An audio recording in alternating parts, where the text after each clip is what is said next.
الحمد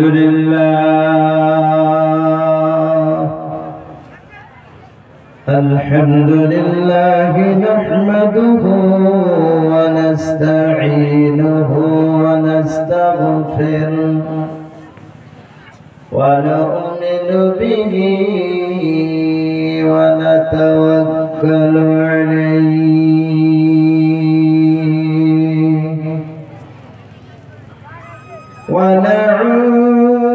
ونعوذ بالله من شرور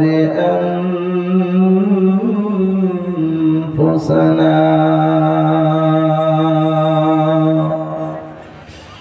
ومن سيئات أعمالنا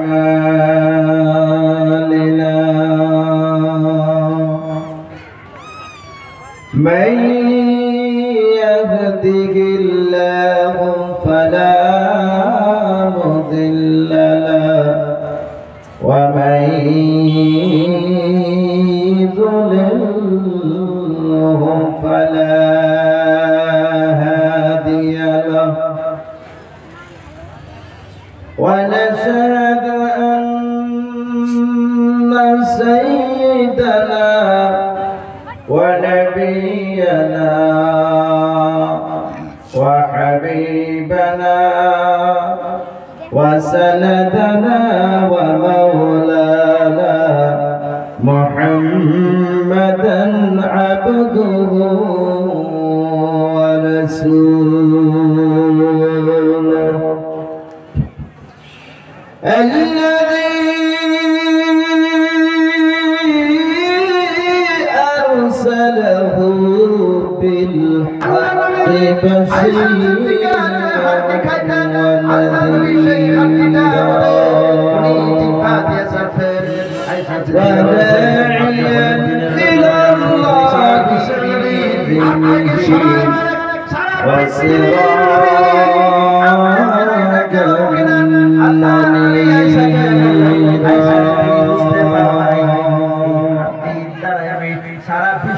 فقد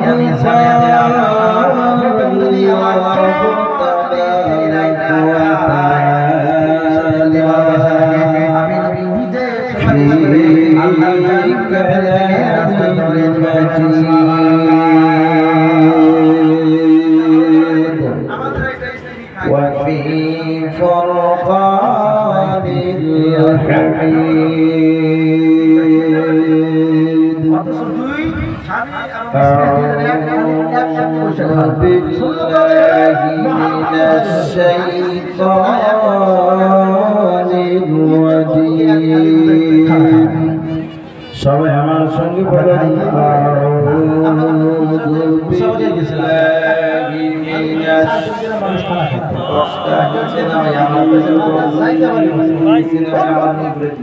বক্সটা নিচে নামাই বিসমিল্লাহির রাহমানির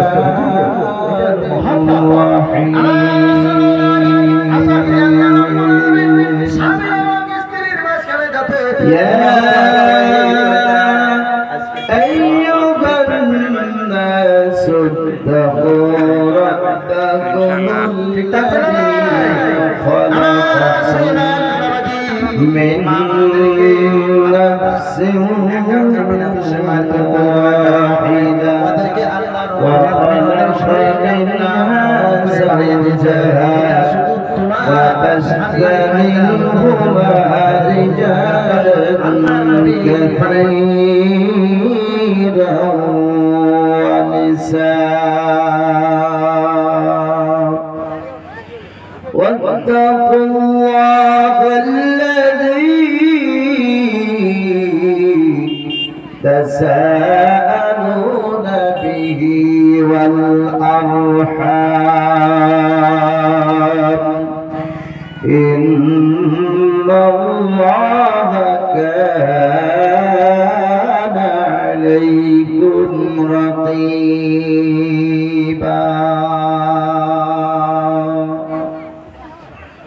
وقال النبي صلى الله تعالى عليه وسلم قال قال رسول الله صلى الله عليه وسلم جاء ثلاثة رهط إلى أزواج النبي صلى الله عليه وسلم يسألون عن عبادة النبي صلى الله عليه وسلم فلما أخبروا بها كأنهم تقلوها أين نحن من النبي صلى الله عليه وسلم وقد غفر الله له ما تقدم من ذنبه وما تأخر وقال أحدهم ألا أما فأصلي الليل أبدا وقال الآخر أحدهما أنا أصوم النهار فلا أفطر وقال الآخر أنا أعتزل النساء فلا أتزوج فجاء النبي صلى الله عليه وسلم إليهم فقال أنا إني لأخشاكم مثليا وأتقاكم الله أنا أصوم وأفطر وأصلي وأرقد فمن رغب عن سنتي فليس مني أو كما قام عليه الصلاة والسلام وقال النبي صلى الله تعالى عليه وسلم في موضع آخر إن الله لا يقبض العلم انتزاعا ينتزعه من العباد ولكن يقبض العلم بقبض العلماء حتى لم يبقى اتخذ الناس رؤوسا جهالا فسئلوا فافتروا بغير علم فضلوا وأضلوا أو كما قال عليه الصلاة والسلام إن الله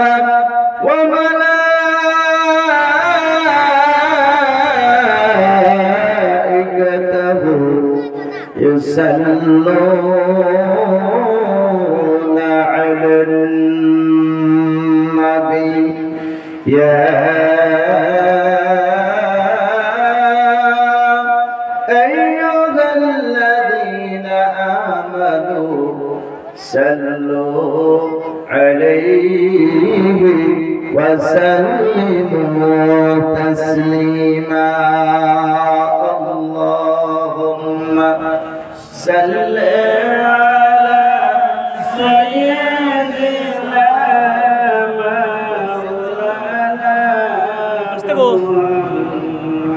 وعلى آل سيدنا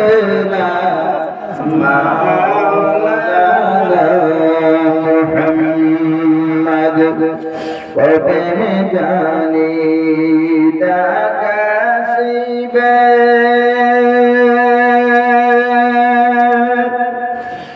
এবারে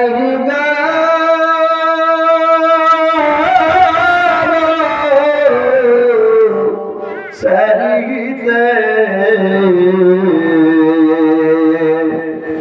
আপন পোশাক কোলে কোলে সাদা পোশাক পরিতে আল্লাহুম্মা সাল্লি আলা সাইয়্যিদিনা মাওলানা মুহাম্মদ ওয়া আলা আলি সাইয়্যিদিনা মাওলানা মুহাম্মদ দাহিনে মাটি বামে মাটি নিচে মাটি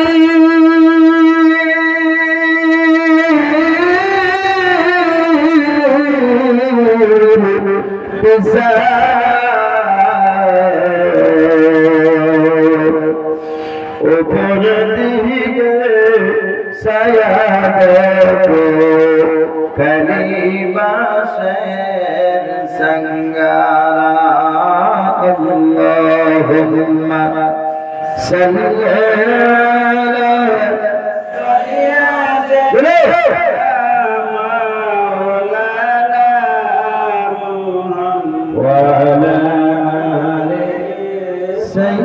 سيدنا مولانا صلى الله عليه وسلم بلغ العلا بكماله كشف الدجى بجماله حسنت جميع خصاله صلوا عليه وآله بلغ العلا بكماله كشف الدجى بجماله حسنت جميع خصاله صلوا عليه وآله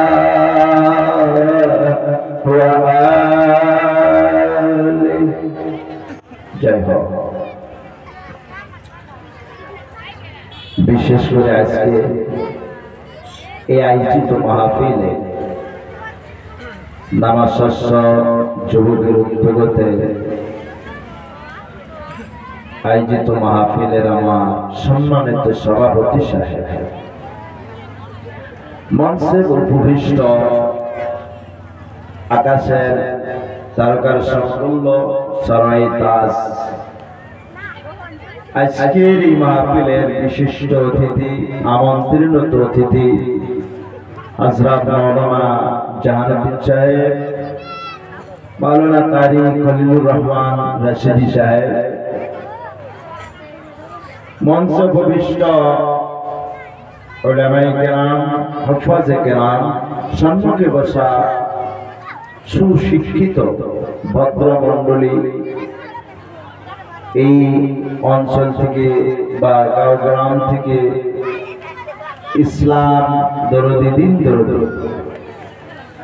বয়োজ্যেষ্ঠ চাচা দানেরা, যুবক ভাইরা বাজানেরা, কচি কচি ছোট ছোট ছেলে এবং মেয়েরা, পর্দার আড়ালে বসে থাকা পর্দানিশী মা ও বোন,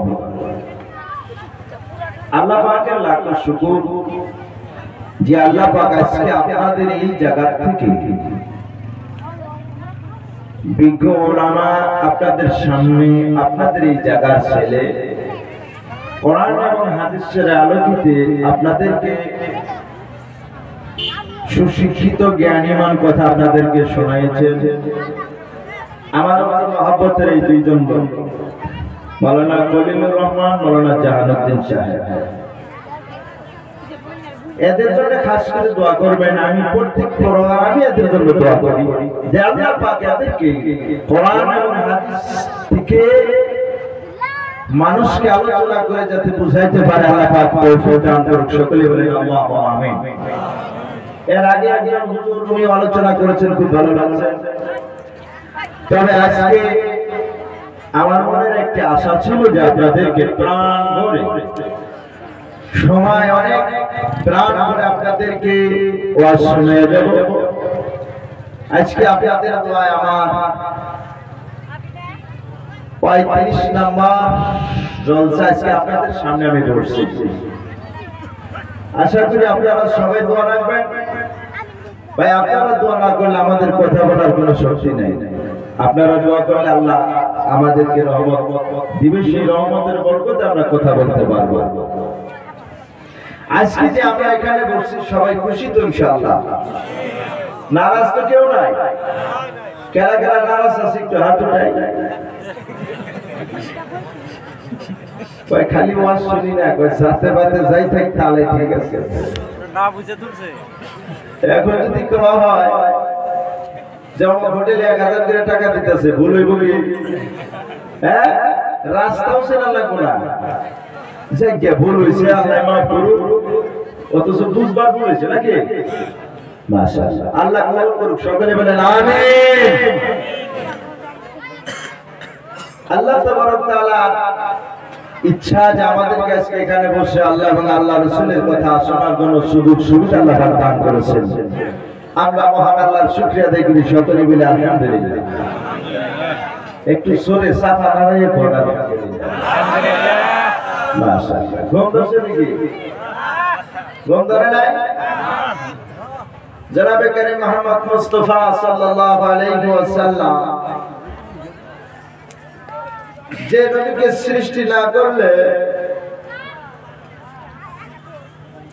যে নবীকে সৃষ্টি না করলে কুল কায়নাতকে আল্লাহ পাক সৃষ্টি করতেন না, সেই নবীর প্রতি হাজারো দরুদ ও সালাম। আজকে আমরা সেই নবীর উসিলায় এত সুন্দর মাহফিল আমরা বসছি। ভাই এই মাহফিলের যে কত দাম আছে আমরা জানি কি? আমরা যেখানে বসছি এই মাহফিলের চতুর্দিকে ৭২,০০০ ফেরেশতা ডিউটি আছে। সুবহানাল্লাহ। একটা দুইটা না, ৭২,০০০। এই ৭২,০০০ ফেরেশতা একবার করে যদি আমাদের প্রতি রহমতের নজরে আল্লাহর সাথে যদি তাকায়, নেকি আসমান জমিনের মাঝখানে ফাঁকা জায়গা ভর্তি করে দেবে। সুবহানাল্লাহ। আমরা সেই নবীর প্রতি দরুদ শরীফ পাঠ করি। সকলেই বলি সাল্লাল্লাহু আলাইহি ওয়াসাল্লাম। আর একটু জোরে বলি সাল্লাল্লাহু আলাইহি ওয়াসাল্লাম। যাই হোক, আজকে আমরা এখানে বসে আমলের মিটিং। আদবে আউলিয়া বেদবে শয়তান। বেদবে কোন নে কানাডারা? শয়তান। বেদবে কি? শয়তান। শয়তান। আমাদের এক নম্বরে আদব লাগবে। আদব লাগবে কি না? আল্লাহ রাসূল কোনদিন দেখছেন কারোর সাথে বেয়াদবি করতে? রাসূলের কথা কোনদিন শুনছেন যে মাথার মধ্যে হিরো কাটিং চুল রেখে রাস্তা দিয়ে ঘুরতো? রাসূল কোনদিন টাইট ফিটিং জিন্সের লং প্যান্ট পরতো? এই ভাই আওয়াজ দেন না কেন? আল্লাহ রাসূল কোনদিন দাড়ি কাটতেন? না না। আল্লাহ রাসূল কোনদিন নামাজ কাজা করতেন? আল্লাহ রাসূল কোনদিন কোন মানুষের সাথে রাগ করতেন? তাহলে আমাদের ভিতরে এই সিফাতগুলো থাকার দরকার আছে কি না? আছে না? আমাদের রাগ করা যাবে কি? হিংসা করা যাবে? অহংকার করা যাবে? হজ করলাম অহংকার, নামাজ পড়ি অহংকার, নামাজ হবে না। তাহলে আমরা অহংকার থেকে মুক্ত ইনশাআল্লাহ। কারো ভিতরে কোনো অহংকার নাই তো? অহংকার করে দেখেন মুসা নবীর কি অবস্থা, ঘটনা শুনছেন তো? না, উনি একদিন মানুষের সাথে এইভাবেই ওয়াজ করতেন। মনে মনে ভাবতেছেন যে আমার থেকে বড় আলেম তো পৃথিবীর ভিতরে কেউ হতেই পারে না, যেহেতু আমি আল্লাহর সাথে কথা বলি। আল্লাহ মনে মনে কথা বললে আল্লাহ জানে কি না? প্রকাশ্যে বললে আল্লাহ জানে কিনা? আল্লাহ তখন সিদ্ধান্ত নিলেন মুসা তোর থেকে বড় উস্তাদ আছে, তোর থেকে বড় উস্তাদ আছে। মুসা কয় আল্লাহ সেটা আবার কেন? সেটা আবার কে? আমার থেকে যে বড় উস্তাদ সে আবার কে? বলে তোর রাহাবারের দরকার আছে, রাহাবার ছাড়া তো তুই তাকে পাবি না। ওনার খাদিমের নাম ছিল ঈসা বিন নুন, ঈসা বিন নুন। আর ওনার ব্যাগের মধ্যে একটা ভাজা মাছ দিয়ে দিল, এই মাছ যেখানে গিয়ে হারাবো ওইখানেই তোর উস্তাদ আছে। কোন সুবহানাল্লাহ। মুসা নবী অবাক হয়ে গেল, এত বড় আমি মর্যাদাশীল, আমি আল্লাহর সাথে কথা কই, আমার কি ঘাড় ঘুরে নিতে দিল? ভাই নিজেকে নিজে বড় বলে বড় হওয়া যায় না। মুসা নবী আশ্চর্য হয়ে গেল যে আমি কত বড় দোষবাড়ি করলাম। ওই ঈসা বিন নুন আর ভাজা মাছ একটা ব্যাগের মধ্যে নিয়ে গভীর একটি পাহাড়ের দিকে রওনা করল। যাইতে যাইতে ক্লান্ত অবস্থায়, শরীরটা একবারে ক্লান্ত হয়েছে, ওনার খাদিমকে বলতেছে ভাই এখানে আবার একটু রেস্ট নিই। তখন ওই খাদিমে ওখানে মুসা নবীর সাথে দুইজনে রেস্ট শুরু করে দিলেন। মুসা নবী কিছুক্ষণ পরে ওযু করে আসে, যখন এক ফোঁটা পানি ভাজা মাছের উপরে পড়ে গেছে, ভাজা মাছ ঝাঁপ দিয়ে নদীর মধ্যে গেছে। সুবহানাল্লাহ। ওই খাদিমকে ওনাকে মনে করে দেব এই কথা আর খাদিমের মনে নাই। ওইখান থেকে বহুত দূর গেছে, 12 বছরের রাস্তা চলে গেছে। খিদার কারণ আছে, খিদার ভাব হয়েছে। খাদিমকে বলতেছে যে আমার ব্যাগের ভাজা মাছ কেডা নিল? খাদিম বলতেছে হুজুর আমার তো মনে নাই। ওই গভীর পাহাড়ের নিকটে আপনি যে শুয়ে আসলেন, ওযু করে আসলেন, ওই জায়গায় থেকে আপনার মাছটা গোপন হয়ে গেছে, আমি তারপর আর বলতে পারি। মুসা ভাই এইটাই তো আমার সেই জায়গা, আমি ওই জায়গায় খুঁজে ঘুরতেছি। এক অহংকারের কারণে দেখেন কতটুকু মেহনত করাইতেছে, কতটুকু মেহনত। তাহলে আমাদের অহংকার করা যাবে? ঘটনাটা কি শুনবেন না বাদ দেব? শুনবেন? মুসা নবী ঘুরে আসে, ঘুরে আসার পরে এখন যদি বলি আপনারা বিশ্বাস করবেন না, পানির মাঝখান দিয়ে একটা শুরু হয়েছে রাস্তা, পানি ভাগ হয়ে রাস্তা মানে শুরু হয়েছে। ওইখানে একটা লোক সাদা একটা চাদর পরে দিয়ে শুয়ে আছে, ওনাকে সালাম করছেন, আসসালামু আলাইকুম ইয়া মুসা কালিমুল্লাহ। মুসা আসলে কি রে, এই লোকটা আমার নাম জানলো কেন? এ তো কাপড়ের নিচে শুয়ে আছে। তাহলে আল্লাহ কি বলছে আমার থেকেও বড় আলেম আছে, তাহলে তো সত্য। আমার নাম জানে না, আমি কোনোদিন এর সাথে পরিচয় নাই, মানে কেমনে করে মনে মনে আমার নামটা বলে দিল? তাহলে আশ্চর্য হওয়ার দরকার আছে না নাই? মুসা নবী বললেন হুজুর আপনার নাম কি? আপনি তো আমাকে কোনোদিন দেখেন নাই, আপনার সাথে কোনোদিন সাক্ষাৎ হয় নাই, আপনি আমার নামটা কেমনে জানলেন? আমাকে দয়া করে যদি একটু বলতেন, মনের মধ্যে ভালো লাগতো। হুজুর বলছেন তোমার নাম মুসা, তোমাকে আল্লাহ আমার কাছে প্রেরণ করেছেন শুধু আমার খাদিম হওয়ার জন্য, কিন্তু তুমি আমার খাদিমের উপযুক্ত নও। খাদিমের জন্য বানাইছে, দেখেন কত নিচের দরজায় বানাই দিছে। এত বড় একজন নবী মুসা কালিমুল্লাহ, মানে আল্লাহর সাথে কথা বলা, আর আগে ওই হুজুরে বলতেছে তুমি আমার একটা খাদিমের উপযুক্ত না, তোমার আমার সাথে নামাজ যাবে। মুসা ভাই একবার নেন, আল্লাহ পাঠাইছে একবার তো নিয়ে দে, আমার যদি কার্যকলাপ খারাপ হয় তাহলে বাদ দিবে। কাকে তুই মানে ঠিক করে তখন ওই হুজুরের সাথে কথা বলে হুজুরে বলতেছে আমার পিছে পিছে আসো, আমার পিছে পিছে আসো, কিন্তু কোনো প্রশ্ন করতে পারবা। দেখছেন কত আযাবে রাখলো মুসা। নিজেকে নিজে অহংকার করলে দেখেন কতটুকু ক্ষতি, বুঝতে পারতেছেন তো? আপনাদের এই জায়গায় মনে হয় কিছু একটা অহংকার আছে, না থাকা না, কিছু একটা আছে, এর আগে কিছু হাওয়া বাতাস কিছু পাইছে, এই জন্য এই অবস্থা শুরু করে আসল মকসদ ইনশাআল্লাহ চলে যাবে। আমার ওই লোকটি দিনে মুসার সাথে সালাম করলেন, ওনার নাম হলো খিজির আলাইহিস সালাতু ওয়াস সালাম।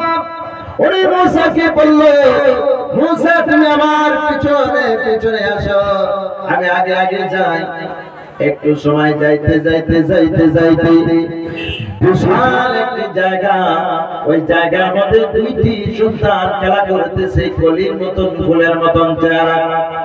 একটা সন্তান মূসা নবী উপস্থিত থাকা অবস্থায় খিজির আলাইহিস সালাতু ওয়াস সালাম এক টানে কুণ্ঠিত করে দুনিয়ার মাছকে খেতে দিল।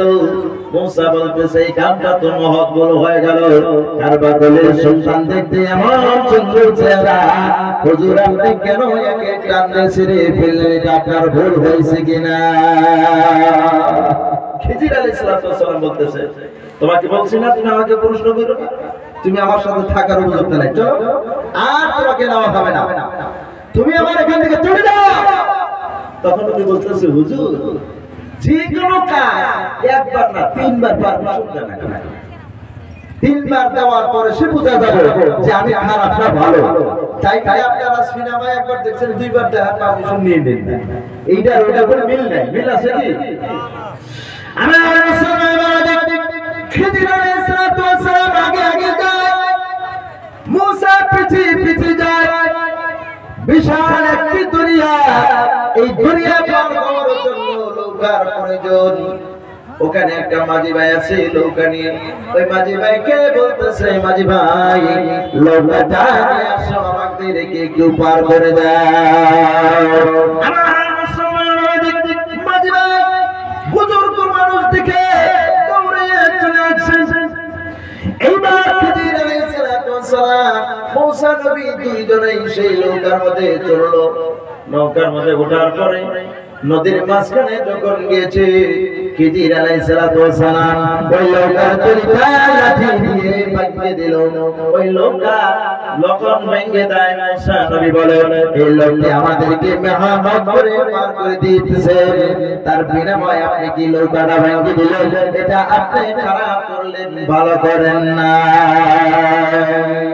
এটা তো সবাই বলবো যে একটা নৌকা যদি একজন মাঝি আমাদেরকে পার করে দেয়, নদীর মাঝখানে যে যদি বুকা দেয় ভেঙে দেয়, তাহলে মানুষের আরেকজন লোক আমার সাথে যদি থাকে খারাপ পাবো কিনা? খারাপ পাবো না? তখন খিজির আলাইহিস সালাতু ওয়াস সালাম বলতেছে মূসা তোমার ইলম হইছে জাহিরি, আমার ইলম হইছে বাতিনি, বেশি প্রশ্ন করলে তুমি যাইতে পারো। মূসা কয় আর একটা বার চান দাও। মূসা কিন্তু ঠেটা আসা আল্লাহর সাথে ঠেটামি করছে। মূসা কয় আর একটা বার চান বলে জি হ্যাঁ পিছনে পিছনে আসো। তখন আমার ভাইজান মূসা নবী পিছনে পিছনে যায়। খিজির আলাইহিস সালাতু ওয়াস সালাম আগের দিকে যখন অগ্রসর রওনা শুরু করে দিলেন, যাইতে যাইতে যাইতে যাইতে বিশাল একটি দেওয়াল মাটির মধ্যে পড়ে রয়েছে। খিজির আলাইহিস সালাতু ওয়াস সালাম বলে মূসা রে এই ওয়ালটাকে তুমি সোজা করে দাও। মূসা মনে মনে ভাবতেছে আজকে দুইটা দিন ধরে অনাহারে আছি, মনে ভাই ওয়ালটা সোজা করে দিলে এই ওয়ালটা সোজা করার বিনিময়ে কিছু খানা দিলে সেই খানাটা খায়া শরীরের শক্তি আসবে। আমার মুসলমান ওয়ালটা যখন সোজা করে দেয়, খিজির আলাইহিস সালাতু ওয়াস সালাম বলে হাযা ফিরাকুম বাইনা ওয়া বাইনিক, আজ থেকে এখন থেকে আমার আর তোমার মাঝখানে পার্থক্য হয়ে গেল, তুমি চলে যেতে পারো। মূসা নবী যখন রাস্তা ধরে খিজির আলাইহিস সালাতু ওয়াস সালাম ডাকতে বলে মূসা যাইও না, বলে কেন ঘুরে আসো, তোমার সাথে থাইকা তিনটা কাজ আমি করেছি, তুমি প্রশ্ন করেছিলা সেটার জবাব তো তুমি এখনো পাও নাই, এই তিনটা প্রশ্নের জবাব দিয়ে তারপরে তুমি এখান থেকে চলে যাও। আমার মুসলমান মূসা নবীকে খিজির আলাইহিস সালাতু ওয়াস সালাম বলতেছে হে মূসা প্রথম নম্বরে কলির মতন সন্তান আল্লাহ কোরআনের আয়াত সাথ কাজে করে দিলেন।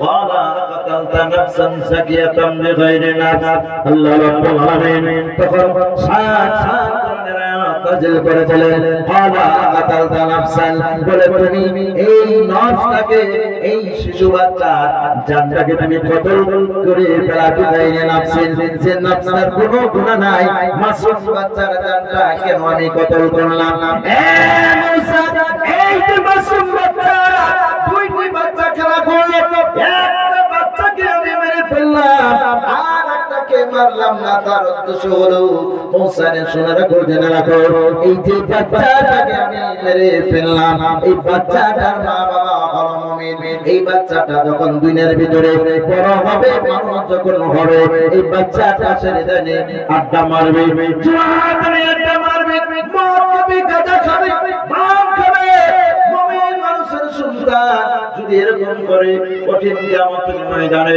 এই বাচ্চার কাছে মা এবং বাবা পুরা আলে আউলিয়া সবাই আল্লাহর জাহান্নামে যাবে সেই জন্য তার আগে আমি তার কামটা শেষ করে দিলাম মুসা নবী তখন আফসোস আহারে যদি প্রশ্ন না করতাম আরো না হয় কিছু দেখতে পারতাম মুসা তখন আফসোস করে হুজুর আপনার সাথে আমাকে আরো কয়েকদিন রাখেন কই না পারমিশন নাই এইটা পারমিশন আপনার দ্বিতীয় নম্বরে মুসাকে বললেন মুসা রে মাঝি ভাই নৌকা দিয়ে পার করে দিলাম আমি যাওয়ার সময় নৌকার তলিটাকে আমি ভেঙে দিলাম কারণ হলো জানেন বাচ্চা নৌকা খুঁজতে খুঁজতে এই ঘাটের দিকে আসতেছে এই মাঝি ভাই তারা 12 জন ভাই তাদের অনেক ফ্যামিলিটা বড় এই খেওয়া দিয়ে তারা কামাই রোজগার করে সংসার সম্পত্তি বানিয়েছে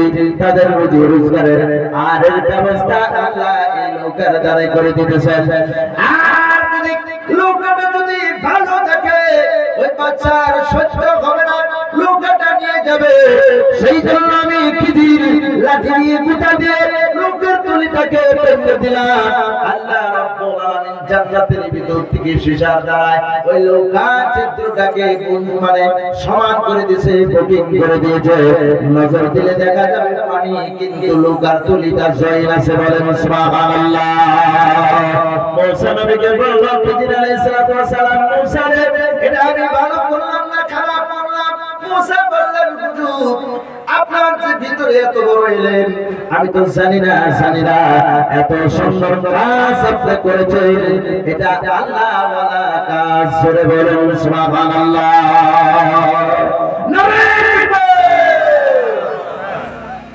আমার মুসলমান বাবাদের তিন নম্বরে মুসাকে বলতেছে হে মুসা এই দেওয়াল বাসনা করে দিতে বলেছিলাম কেন বলেছি মুসা এই দেওয়ালের ভিতরে দুইটা ইতিম বাচ্চা আছে ইতিম বাচ্চার অনেক সোনা মানে হীরা অনেক আছে এই জায়গার ভিতরে অনেক ডাকাতের ভয় এই ওয়ালটা যদি পড়ে থাকে ওই গুপ্ত ধনগুলো ডাকাতে ছিন্ন বিচ্ছিন্ন করে নিয়ে যাবে সেই জন্য তোমার দ্বারা এই ওয়ালটাকে আমি সুদা করে দিলাম খারাপ করছে না ভালো করছে মাতরম দোস্ত বুজুর্গ একটু অহংকারের কারণে মুসা নবী দেখেন কতটুকু তার সাথে খাদিম হিসাবে তাকে নিল তাহলে আমাদের অহংকার করা যাবে না এই বাবা অহংকার করা যাবে না বন্ধুরা হযরত ওমর অনেক বড় বিশাল মাস্তান ছিলেন প্রত্যেকটা ওয়াক্তে 5 কিলো খানা ওমর যখন খাইতেন তার পেটটা ভর্তি হতো 5 কিলো খানা যদি আধা কিলো কম খেতুনি মানে শরীরে এনার্জি থাকতো না এত খানা এক সন্ধ্যায় খেত ওনার ভিতরে একটু অহংকারের ভাব ছিল আবু বকর হলো ঠান্ডা মেজাজি আবু বকর ওনার সাথে অহংকার করতে পারে না হঠাৎ দুইজনের মাঝখানে কি ব্যক্তি কেটাকেটি হয়ে গেল হঠাৎ করে আবু বকর উনি বলেন নরম দিল না আর হলো শক্ত মেজা চলা ওমরের পিছনে পিছনে আবু বকর ঘোরা শুরু করে দিল ওমর আবু বকরের সাথে কথা বলে না যাইতে হযরত ওমর যখন বাড়িতে পৌঁছে গেলেন ওমর বাড়িতে পৌঁছাও শেষ আবু বকর পিছনে যাওয়া শেষ এইবার দুয়ারের মধ্যে দেখতেছেন দিনের নবী মায়ার নবী ওখানে দাঁড়িয়ে আছে সাথে সাথে ওমর নবীর চেহারা তাকাইয়া আবু বকরের সাথে সালাম মুসাফা করে সুবহানাল্লাহ। আবু বকর অহংকার মুক্ত করে দিল। বন্ধুরা আমার, এইভাবে পৃথিবীর ভিতরে যত লোক অহংকার করেছে কোন লোক সাকসেস হতে পারবে না। আমার মুসলমান নবী মুসা নবী অহংকারের বিনিময়ে কতটুকু শাস্তি ভোগ করলো। যে নবীর কি আল্লাহর সাথে কথা বলতেন, একদিন হঠাৎ করে মিশরের জমিনে মুসা নবী রাস্তা দিয়ে হাইটা যাওয়ার সময় বনি ইসরাইলের একটি লোক আর বনি কুরাইজার একটি লোক দুইজনের কায়দা লাগছে। দুইজনে কি করছে? কায়দা লাগছে। মুসা নবীর কম শক্তি ছিল না, 101 জন লোকের শক্তি একাই ছিল। সুবহানাল্লাহ।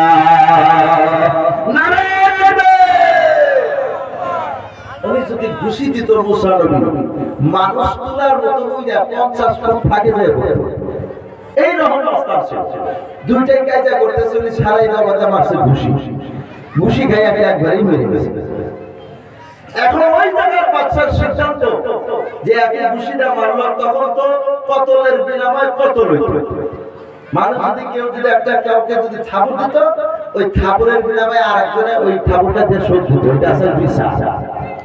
এখন তো ঘুষিটা তো মাইরেই ফেলেছে। এখন বাচ্চা সিদ্ধান্ত করছে রাত্রেবেলায় বিশ্বাস। হঠাৎ করে কয়েক বছর একজন লোক মুসা নবীকে বলতেছে, আপনি এই দেশে আর থাকা যাবে না, আপনি এই রাত হওয়ার আগেই পালিয়ে যান। মুসা নবী রাস্তা ধরলেন, যাইতে যাইতে যাইতে যাইতে বিশাল আকার একটি কুয়া, যে কুয়ার মধ্যে 3টা মাইয়া ছাগলের পানি খাওয়াইতেছে। কি ছাগলের পানি খাওয়ানোর জন্য ওখানে দাঁড়াই আছে সবাই। মানে ওই কুয়ার ঢাকনিটা 101 জন ছাড়া উঠান পারে না, এত ওজন। 101 জন লোক উঠাইয়া তাদের ছাগলের পানি পান করে তারা চলে গেছে। মুসা নবী তামসা দেখতেছেন, ওই 2টা মাইয়া ওই ঢাকনি উঠাইতে পারে না, পানিও খাওয়াইতে পারতেছে না। মুসা নবী আস্তে আস্তে আস্তে আস্তে ওদের পাশে গেছে। বলে, আপনারা কোন কারণে আসছেন? বলে, আমাদের ছাগলে গলা শুকিয়ে গেছে, পানি খাওয়াইতে পারতেছে না, আর এটা আমরা উঠাইতে পারতেছে না। মুসা বেরাও একটু দাঁড়া, উনি এক হাতে ধইরা নামাইয়া দিয়েছে। চিন্তা করেন, 101 জন এক হাতে ধরে নামাই দিয়েছে। এখানে আল্লাহর রহমত ছাড়া আরো কিছু আছে কি? সুবহানাল্লাহ বললেন। এক হাতে নামাই দেওয়ার পরে পানি টানি খাওয়াইয়া ওই মাইয়া 2টা বাড়ি পাইছে। যাই আমার আব্বারে বলতেছে, আব্বা এত শক্তিওয়ালা আর এত পরহেজগার মানুষ কোন জায়গায় আজ পর্যন্ত দেখি না। বলে, কি সমস্যা? বলে, সমস্যা এটা যে কুয়া ঢাকনা 101 জন ছাড়া উঠাইতে পারে না, উনি এক হাতে ধরে নামাই দিল। বলে, লোক কি চিনো? বলে, না চিনি না। তাহলে আজকে যদি থাকে আমার বাড়িতে আসতে বলে। ওই 2টা মেয়ে তারপরে দিন চলে আসে। আসার পর মুসা নবীর সাথে দেখা হলো। এইবার মুসা নবীকে বলতেছে, হুজুর আপনাকে আমাদের বাড়িতে যাওয়ার জন্য আমার আব্বা বলে দিয়েছে। মুসা নবী বলতেছে, কেন রে? বলে, আপনাকে ডাকছে, আপনার নিশ্চয় যাইতে হবে। মাইয়া দুইটা আগে আগে যায়, মুসা নবী পিছনে যায়। মুসা বলতেছে, ও মাইয়া রে, তুমি পিছনে আসো, আমি আগে যাই। কারণ হলো একটা পুরুষ মানুষ আগে যদি কোনো মহিলা যায়, আর যদি কোনো একটা চুল যদি নজরে পড়ে যায়, এটা জিনায় পরিণত হয়ে যাবে। এটা আমার কথা নয়, বাবার ঘরের কথা নয়, আল্লাহর কোরআনের কথা। মুসা নবী তখন মাইয়া 2টার পিছনে দিল। মুসা আগে আগে যায়। যাইতে যাইতে ওই মাইয়ার বাড়ি হলো হযরত শুআয়ব আলাইহিস সালামের বাড়ি। সুবহানাল্লাহ। আমার মুসলমান বাবাজি, শুআয়ব আলাইহিস সালাম মুসা নবীকে দেখার পর সালাম কালাম করে জিজ্ঞাসা করলো। এইবার মুসা নবী ওই বাড়িতে ছাগল চরান শুরু করে দিলেন, গোলামি শুরু করে দিলেন। বন্ধুরা আমার, গোলামি করতে করতে করতে করতে এইবার যখন অনেক বছর হয়ে গেল, শুআয়ব আলাইহিস সালামের একটি মাইয়া মুসার সাথে বিবাহ হয়। আর বিবাহ হওয়ার পর মুসা নবী শুআয়বকে বলতেছে, হুজুর এখন আমি বাড়িতে যাব। বাড়ি যাওয়ার জন্য আমার মনটা ছুটে গিয়েছে। এত রাত্রে আমি কেমনে করে যাব, আমার হাতে একটা লাঠি দেন, আমি লাঠি নিয়ে যাব। বন্ধু আমার ঘরের মধ্যে অনেক লাঠি ছিল, অনেক কড়ি ছিল, কিন্তু যেই মানে অন্যান্য লাঠি হাঁটা করতে যায়, কিন্তু ঘুরে ঘুরে শোয়েব আলাইহিস সালামের যে লাঠিটা আছে সেই লাঠিটাই হাতে উঠে ধরে দেন সুবহানাল্লাহ, সুবহানাল্লাহ। আর ওই লাঠিটা কোন জায়গা তা জানেন? লাঠিটা কোন জায়গা জানেন? এটা আদম আলাইহিস সালাম যখন জান্নাত থেকে আসলে এই লাঠিটা আদম জান্নাত থেকে নিয়ে আসে। সুবহানাল্লাহ। আমরা যে কুদাল দিয়ে খেত চাষি না, আই ছাটি দেই কুদালও আদম আলাইহিস সালাম জান্নাত থেকে আনছে। সুবহানাল্লাহ। বড়ই খানতে বড়ই, এই বড়ইও আদম আলাইহিস সালাম জান্নাত থেকে নিয়ে আসছে। আর একটা পাতা নিয়ে আসছিলেন সাথে, এই পাতার দ্বারা দেখেন সারা বিশাল দুনিয়ার মধ্যে গাছ বৃক্ষ তরুলতা চলে গেছে। সুবহানাল্লাহ। সেই লাঠিটা শোয়েব আলাইহিস সালামকে আল্লাহ দান করেছিলেন, আর ওই লাঠিটাই মুসা নবী আবার পাইলেন। সুবহানাল্লাহ। আমার বন্ধুরা, মা জানেন মুসা নবী ওই লাঠিটা নিয়ে আস্তে আস্তে গভীর রাতে রওনা করলেন। যাইতে যাইতে ওনার স্ত্রীর পেটের মধ্যে যখন ব্যথা শুরু হয়ে গেল, মুসা নবী তখন মনে মনে ভাবে এই বিশাল গভীর জঙ্গল পাহাড়ের মধ্যে কোন জায়গায় আগুন পাওয়া যাবে। লক্ষ্য করে দেখে উহুদ তুর পাহাড়ের উপরে থেকে একটি আগুনের মানে চিহ্ন দেখা যায়, তার মতন দেখতে দেখা যায়। আস্তে আস্তে রওনা করলেন। যাওয়ার পরে মুসা নবীর পায়ে জুতা ছিলেন। আল্লাহর দিকে ওই পাহাড়ের দিকে যখন অগ্রসর হলো, আল্লাহ রাব্বুল আলামিন বললেন, মুসা রে, তোমার জুতা দুটো খুলে তুমি পাহাড়ে ওঠো, নইলে বেয়াদবি হবে। সুবহানাল্লাহ। মুসা মনে মনে ভাবলেন, কি এখানে জুতা খুলতে আবার কি করে, এখানে তো কিছু দেখা যায় না। এর আগে বছর তো আল্লাহর সাথে কথা বলে অভ্যেস হয়েছে। আল্লাহ জিজ্ঞাসা করলেন, মুসা তোমার হাতে কি? বলে এটা লাঠি। বলে এটাতে কি করে? বলে এটাতে পাতা বাইরে বাইরে আমি পেরে ছাগলকে খাওয়াই, আর দ্বিতীয় নাম্বার এই লাঠির সাথে খেলা যদি আমি ঘুমাসি। সুবহানাল্লাহ। মুসা নবী আল্লাহকে জবাব দিলেন। আল্লাহ বললেন, এ মুসা, এ মুসা, তিনটা ডাক দিলেন। এইভাবে ডাক দিয়ে বলে উপরের দিকে তাকাও। তখন ওই আল্লাহ যখন কুদরতে আগুন যখন ওনার নজরে পড়লো, উনি চিৎ ফাড়াঙ্গা পড়ে বেহুশ টেহুশ হয়ে শেষ। মুসা অনেক সময় পর হুশ আসলো। বন্ধুরা আমার, হুশ আসার পর মুসাকে বলতেছে, মুসা তুমি কি জানো তুমি কোন জায়গায় আছো? মুসা বলতেছে, না আমি জানি না। মুসা, তোমার হাতে যে লাঠিটা আছে এই লাঠিটা কি কাজ হয় তুমি কি জানো? বলে, আল্লাহ আমি জানি না। আল্লাহ বলল, মুসা রে, ওই লাঠিটা তুমি জমিনের মধ্যে ছেড়ে দাও। জমিনের মধ্যে যখন ছেড়ে দিলেন, বিশাল আকারের সাপ হয়ে গেল। বন্ধুরা আমার, একটা লাঠি জমিনের মধ্যে ছেড়ে দেওয়ার সঙ্গে সঙ্গে যদি লাঠি যদি সাপ হয়ে যায়, তাহলে কোন মানুষ কি সেই জায়গায় থাকবে না, ভয়েতে দৌড়ে পালাবে। পালাবে না। মুসা নবী ভয় পেয়ে, মুসা নবী একদম সাত করল, কি রে ছেড়ে দিলাম, লাঠি হয়ে গেল সাপ।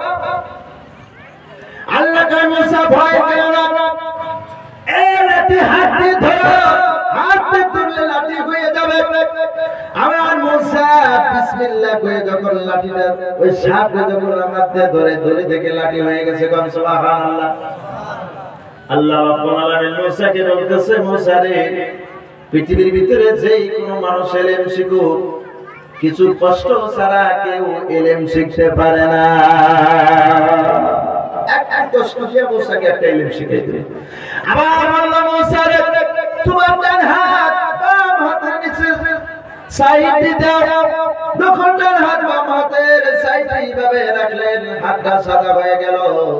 আবার যখন বের করলো, আবার পুনরায় হাতের মতন হয়ে গেল।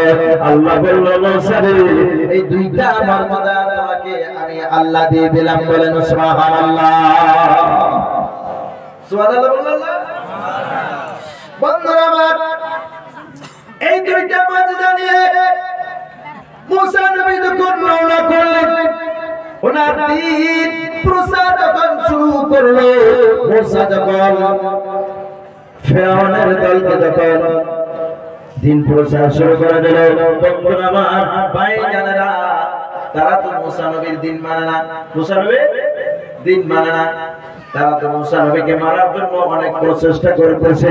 বন্ধুরা আমার মুসা নবীর পিছনে পিছনে যখন ওই জাদুকর সবাই যখন দৌড়াইল, আমার বন্ধুরা তারা মিটিং করলো, এ মুসা, আমরা একটি জাদুকর, আমরা এত জাদুকর, আমাদের জাদু যদি পরাজয় হয়, তুমি তোমার আল্লাহকে বাদ দিয়ে আমাদের ধর্ম তুমি মানবে কিনা? মুসা নবী বললেন, ঠিক আছে, যদি আমার আল্লাহ যদি সত্যি যদি না হয়, আপনার জাদু যদি পরাজয় হয়, আমি মুসা তোমার ধর্ম মেনে নেব। আমার মুসলমান আমাদের হাজার হাজার জাদুকর, বিরাট বিরাট রশিগুলো নিয়ে আসে, আসার পরে বিরাট একটা ফিল্ডের মধ্যে জাদুকররা ওই রশি ছেড়ে দেয়, সাপে পরিণত হয়ে যায়। যখন মুসা নবী দৃশ্য দেখলেন, দেখার পরে মুসা নবী মনে মনে ভয় পাইতেছে। আল্লাহ বলে, মুসা রে, কিছুই করার দরকার নাই, এই লাঠিটা বিসমিল্লাহ বলে জমিনের মধ্যে ছেড়ে দাও।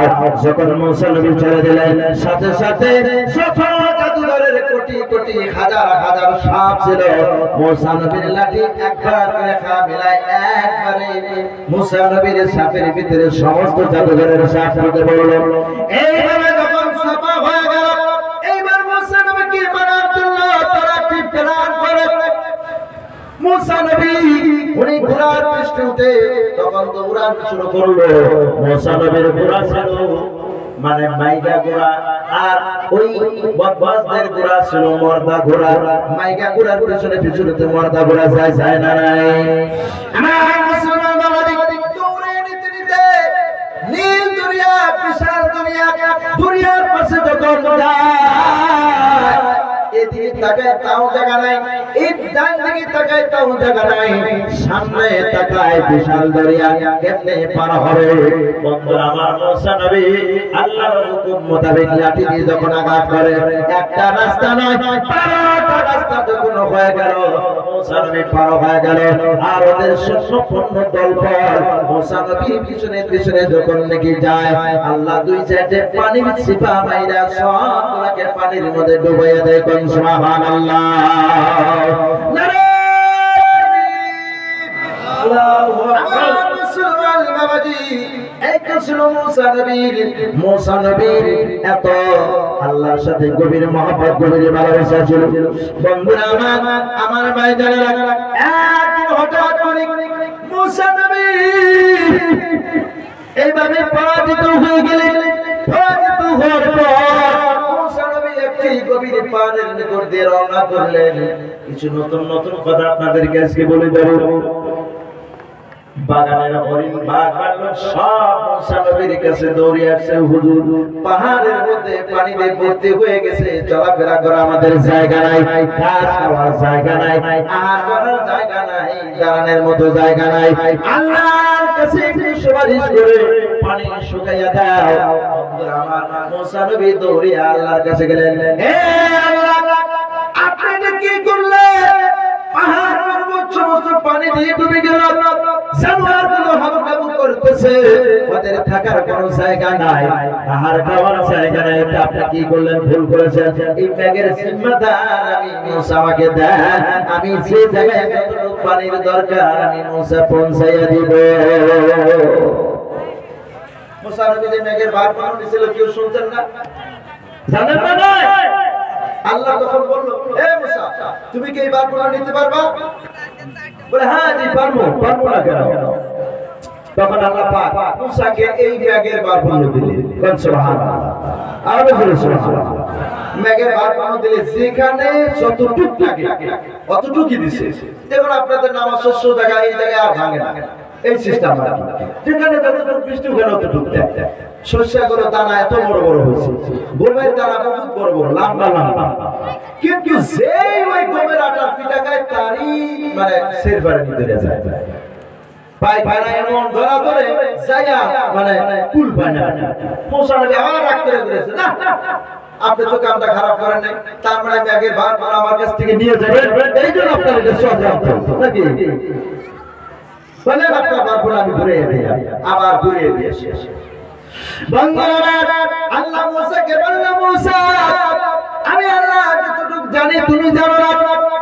মুসা নবী ওখান থেকে রাগ করে ঘুরে আসার সময় বিশাল একটি বাড়ির পাশ দিয়ে যখন আসে, আসার সময় বাড়ি থেকে কান্নার আওয়াজ আসতেছে, জোরে বলে সুবহানাল্লাহ, আর জোরে বলে সুবহানাল্লাহ। কান্দার আওয়াজ পেয়ে মুসা নবী বাড়িতে ঢুকে পড়ল। ঢোকার পরে বলতেছে, ভাইজান কি হয়েছে? মুসাকে বিচার করে, মুসা ও হুজুর, আমার একটা সন্তানের মৃত্যু হলো, আমার বাড়ির পাশে ওই বাড়িতে 12 জন ছেলে, তাদের তো কোনো ছেলে মৃত্যু হইল না, এটা আল্লাহ কি করলো? আল্লাহ এটা কি করলো? এটার বিচার চাই। বন্ধুরা আমার, মুসা নবী দৌড়ে আল্লাহর কাছে চলে গেলেন, বলেন আল্লাহ একটা বাড়ির একটা সন্তান তুমি তার মৃত্যু দিলা, আর একটা বাড়িতে 12টা সন্তান তুমি কে সেটা তোমার সুখে ধরলো না, এটা তুমি কি করলা? আল্লাহ রাব্বুল আলামিন মুসাকে বলল, মুসা রে মুসা গভীর একটি পার, ওই পারে তুমি যাও, আমি আল্লাহ আমার জন্য একটা ফল নিয়ে আসো। মুসা নবী তখন আল্লাহর কাছে দিকে ওই গভীর পাহাড়ে চলে গেলেন। যাওয়ার পরে ওই বাগানের মধ্যে ফল দেখা শুরু করে দিলেন। কত গাছে? 100টা ফল, কোন গাছে 10টা আছে, কোন গাছে 7টা আছে, কোন গাছে 1000 ফল আছে, একটা গাছের মধ্যে একটা ফল আছে। মুসা নবী মনে মনে চিন্তা করতেছে, কোন ফলটা নিলে মানে আল্লাহ আমাকে ভালোবাসবে, আল্লাহ কোনটা নিলে মানে খুশি হবে। কথা আছে না? কম ধরতেছে কি? অসুবিধা লাগছে? জীবন ভরা তো কোরআন আর হাদিস খালি তাফসীর শুনাইলাম, আজকে একটু কিচ্ছা শুনাই না, অসুবিধা হচ্ছে। তো মহান বুজুর্গ মুসা নবী ওই একটা ফল, ওইটাই ওর পছন্দ হয়েছে, ওইটা সিরানি আল্লাহর কাছে গেছে। আল্লাহ কয়, আয় মুসা, খেলা হবে আজকে। যখন আল্লাহর কাছে যখন গেলেন, আল্লাহ বলতেছে, মুসারে আনছনি বলে আনছি। মুসা তুমি যে বাগানের মধ্যে গিয়েছিলে, ওই বাগানে কতগুলো গাছ আছে? বলে অনেক গাছ। কতগুলো ফল আছে? মুসা নবী বললেন, কোন কোন গাছের মধ্যে 1000 ফল আছে, কোন গাছে 100টা আছে, কোন গাছে 7টা আছে, কিন্তু একটা গাছে একটা ফল আছে। ওই ফলটা আল্লাহ আমার পছন্দ, সেটাই আমি আপনার জন্য আনেছি। আল্লাহ আল্লাহ মুসা কত 1000 ফল, ওইটা নাই না, তুমি একটা জানলা, এটা কি তোমার বিবিকে ঠিক আছে? কয় আগে এটা তোমার ভুল হয়ে গেছে, আমি যে একটা আনলাম 1000টার মধ্যে তো একটা আনতে পারতাম, একটা গাছের একটা ফল কেন আনলাম? আল্লাহ বলল, মুসা রে ওই একটা ছেলে ওরা যে ছিলেন, ওই একজন ছেলের একটা ছেলে আমি আল্লাহ আমার পছন্দ হয়েছিল। সুবহানাল্লাহ। মুসা নবী আবার হেরে গেলেন। বন্ধুরা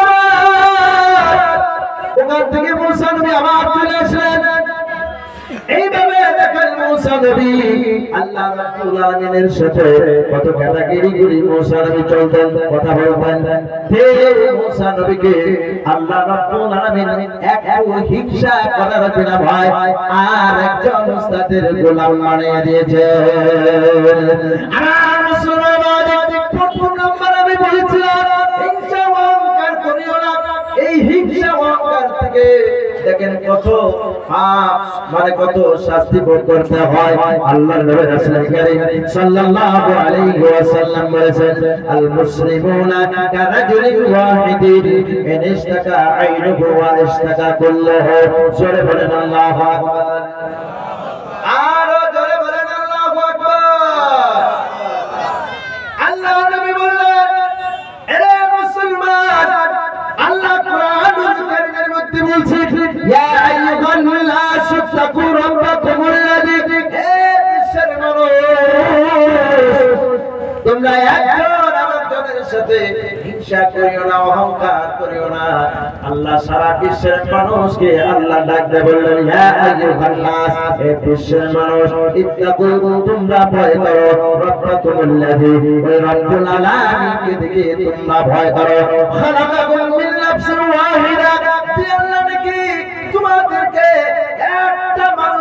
সৃষ্টি করেছে একটা মানুষ থেকে যদি গোটা বিশ্বের মানুষকে যদি আল্লাহ রাব্বুল আলামিন সৃষ্টি করেছেন তাহলে একজন মানুষ আরেকজন মানুষের নিশ্চয় ভাই নয় কাকা নয় খালু নয় ফুফা বলে ঠিক না বেটি তাহলে মুসলমান একজন মুসলমান আরেকজন মুসলমানের সাথে হিংসা করা যাবে না হিংসা করা যাবে ওয়াখালাকা মিনহা যাওজাহা আবার ওই একটা মানুষ থেকে আল্লাহ পাক ওনার স্ত্রীকে সৃষ্টি করলেন তার নাম হলো হাওয়া আলাইহিস সালাম তাহলে পৃথিবীর সমস্ত মানুষ কয়জন মানুষ থেকে হয়েছে ভাই দুইজন প্রথম কয়জন একজন তারপরে দুইজনের থেকে আল্লাহ পাক কোরআনের মধ্যে বললেন وَبَثَّ مِنْهُمَا رِجَالًا كَثِيرًا وَنِسَاءً অগণন মহিলা অগণন হিসাব ছাড়া পুরুষ আল্লাহ পাক এবং মহিলাকে এই পৃথিবীর ভিতরে প্রেরণ করে দিলেন সুবহানাল্লাহ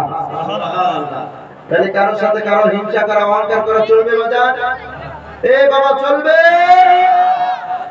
আল্লাহ নবী বললেন সারা বিশ্বের মুসলমান একজন মুসলমান তোমার চোখের মধ্যে যদি একটা পোকাও যদি ঢুকে সারা শরীরে ওই পোকার অনুভবটা বোঝা যায় কিনা এ বাবা বোঝা যায় না তাহলে ভাবলে বিশ্বের ভিতরে যত মুসলমান আছে সমস্ত মুসলমান মিলে একজন মুসলমান কেউ কারোর সাথে বাবা হিংসা করেন না গরিবদেরকে ভালোবাসেন ইতিমদেরকে ভালোবাসেন যারা মিসকিন ওদেরকে ভালোবাসেন যারা ফকির রোজগার করতে পারে না ওদের সাথে সম্পর্ক রাখো তারপরে সে তুমি ঈমানদারের লিস্টিতে তোমার নামটা আসবে আল্লাহর নবী তরিকা মোতাবেক তুমি চলতে পারবে আল্লাহ রাব্বুল আলামিন এরে বিশ্বের মুসলমান আমরা অনেক লোক আছে গরিবদের সাথে হিংসা করে অহংকার করি না আমার ক্ষেতের সাথে কোন গরিবের যদি ক্ষেত থাকে সেই ক্ষেতের আল ঠেলতে ঠেলতে এক পাওয়া ক্ষেতকে আমি 1.5 বিঘা বানাই না এরকম মানুষ আছে না নাই এই বাবা আছে না নাই আল্লাহ রাব্বুল আলামিন এর বিশ্বের মুসলমান এইভাবে যদি তুমি হিংসা অহংকার করো গরিব মানুষের ক্ষেতের আল ঠেলে 1 বিঘা জায়গা তুমি 1.5 বিঘা বানাইলা কিয়ামতের ময়দানে আমার আল্লাহ রাব্বুল আলামিন এই বিশাল জমিনটাকে তোমার গলার মধ্যে মালা বানাইয়া দিবে এই পাহাড়গুলো তোমার মাথার উপরে উঠাইয়া দিবে এই পাহাড় এই জমিনের উপরে তুমি জমিনের সাথে মিশে যাবে জয় নাউজুবিল্লাহ আমার মুসলমান আমাদের হযরত ওমর একদিন একটি কলসির মধ্যে পানি কাঁধে করে নিয়ে সফরে রওনা করেছেন ওনার সাথে একজন সাহাবী আছে বলতেছে আপনি মুসলমানের বড় লিডার আপনি এত বড় মানুষ আপনি হযরত ওমর আপনি মুসলমানের ইমাম মুসলমানের সরদার আপনি কেন কলসিটা কাঁধে করে নিতেছেন ভাই দেন আমি একটু কলসিটা কাঁধে করে নেই বলে না দেওয়া যাবে না বন্ধুরা আমার হঠাৎ করে একটি মসজিদের পাশে গিয়ে নামাজের সময় হয়েছে হযরত ওমর রাদিয়াল্লাহু তাআলা আনহু ওই কলসিটা জমিনের মধ্যে রাখার সময় উনি মনে মনে চিন্তা করলেন ওই খিলার নিচে ভিজা অংশ আছে এখানে রাখলে যদি এক বিন্দু পরিমাণ মাটি যদি কান থেকে এই কলসির পানির সাথে যদি মিশে যায় যদি চলে যায় কিয়ামতের ময়দানে আমি হইলাম মুসলমানের বড় লিডার বিচারক ইনসাফদার আমি আমার একটু মাটির বিনিময়ে শরীরের মাংস কেটে শরীর বানাতে হবে বলছি না ওখানে রাখা মানে চলবে না মসজিদে নববীর বারান্দায় রেখে দিল সুবহানাল্লাহ নামাজের পর ওই সাহাবী জিজ্ঞেস করলেন বাবা আপনার কলসটা মাটির মধ্যে কেন রাখলেন না ওমর বলল সবাই বাইরে আমার কাছে নিচে ভিজা অংশ আছে এই ভিজার সাথে যদি সাধারণ পরিমাণ মাটি যদি এই ভিজা অংশের সাথে যদি যায় সারা মাঠের ময়দানে আমি দিলাম সময় বলে আমার শরীর থেকে মাংস কেটে কেটে জলবা দিতে হবে সেই জন্য আমি কলসিটা সেই হাতে রাখে বলে সুবহানাল্লাহ কলসিতে কয়েক বিঘা মাটি যাবে তাও না হলো আর আমার মানুষ যদি আমাদের সংস্কৃতিকার খেয়াল থাকে যদি ভালোবাসা রাখে আমি সুন্দর করে করতে পারছি ভাই ভাই তো থাকে আর থাকুন কত লড়াই ফেসাদ ঝগড়া কত কিছু আমাদের মধ্যে হয়ে যায় কিন্তু এই একটা কথা মনে রাখবে একজন মানুষ থেকে আমরা দুনিয়ায় আসি কয়জন একজন সারা বিশ্বের মানুষ একজনই কেউ কারো শত্রু না কেউ কারো দুশমন না কেউ কারোর সাথে অহংকার করা যাবে না আল্লাহর নবীর আদেশ যদি তোমার ভিতরে অহংকার আছে তোমার ভিতরে যদি হিংসা কিনা আছে যার সাথে বেশি হিংসা ওকে তুমি সপ্তাহে বা মাসে একবার করে তোমার বাড়িতে দাওয়াত দিয়া ভালো মন্দ খাওয়াইয়া সালাম সেবা করে দাও আশা করা যায় আল্লাহর নবী বলেছে তোমার হিংসা কিছুদিনের মধ্যেই দূর হয়ে যাবে এটা কার আদেশ ছিল এটা আল্লাহর নবীর নিয়ম ছিল তরিকা ছিল আর আমাদের সাথে যাতে দুশমনি থাকে যাতে অহংকার থাকে আমরা তাদের দাওয়াত দূরে কথা আর সেনা দেখলে আমাদের ঠিক না ঠিক এবার ঠিক না ঠিক আল্লাহ নবী বলেন ঠিক থাকে এই বিশ্ব মুসলমান আমার মুসলমান বাবাজি আসসালামু কবলাল কালাম কথা বলার আগে সালাম দাও যখন সালাম দেওয়ার সাথে সাথে মানুষগুলো তোমার ভিতরে এত মহব্বত সৃষ্টি হয়ে যাবে তোমাকে বিশাল মহব্বত করবে তোমাকে সম্মান করবে এটা হলো আল্লাহ নবীর আদেশ মানে যা তাকাল্লামা বিকালিমাতিন আ'াদাহা সালাসান আল্লাহ নবী যখন কোন কথা বলতেন একটা কথা একবার নয় দুইবার নয় তিনবার আল্লাহ নবী একটা কথা তিনবার বলতেন হাত্তা তুফহামানহু যাতে করে সারা বিশ্বের মানুষ এই কথাটা বুঝতে পারে জোরে বলেন সুবহানাল্লাহ আল্লাহ নবী একটা কথা একবার বলেন সালামও যদি মানুষকে দিবেন তিনবার সালাম দিছে কয়বার আমরা কয়বার দেই বাড়িতে ঢুকতে কেউ সালাম দেন এই বাবা বাড়িতে ঢুকতে কে কে সালাম দেন একটু হাত উঠান একজন পাইলেন আর কে কে আছেন দুইজন তিনজন চারজন মাশাআল্লাহ এত বিশাল মাহফিলের ভিতর থেকে চারজন মানুষ বাড়িতে ঢুকতে সালাম দেয় এখন তো সালাম নাই এখন দেখা হলে কয় গুড মর্নিং সালাম আছে কয় গুড মর্নিং বিকালে যারা গুড ইভিনিং বাপ রে বাপ ইংলিশ তো গোষ্ঠীর মধ্যে নাই আরবির আলিফ শব্দ আবার ইংলিশ কয় দেখছেন না বাহ গুড মর্নিং পোলাপানের নাম তো আংটি রাজু সাসারে কাকা ডাক দিল কত সুন্দর মহব্বত সাসারে কয় আংকিল কেউ কয় আংটি এই আংটি ঝুমকি ফাংকি যতদিন কবে মহব্বত থাকবে না থাকবে এই বাবা মহব্বত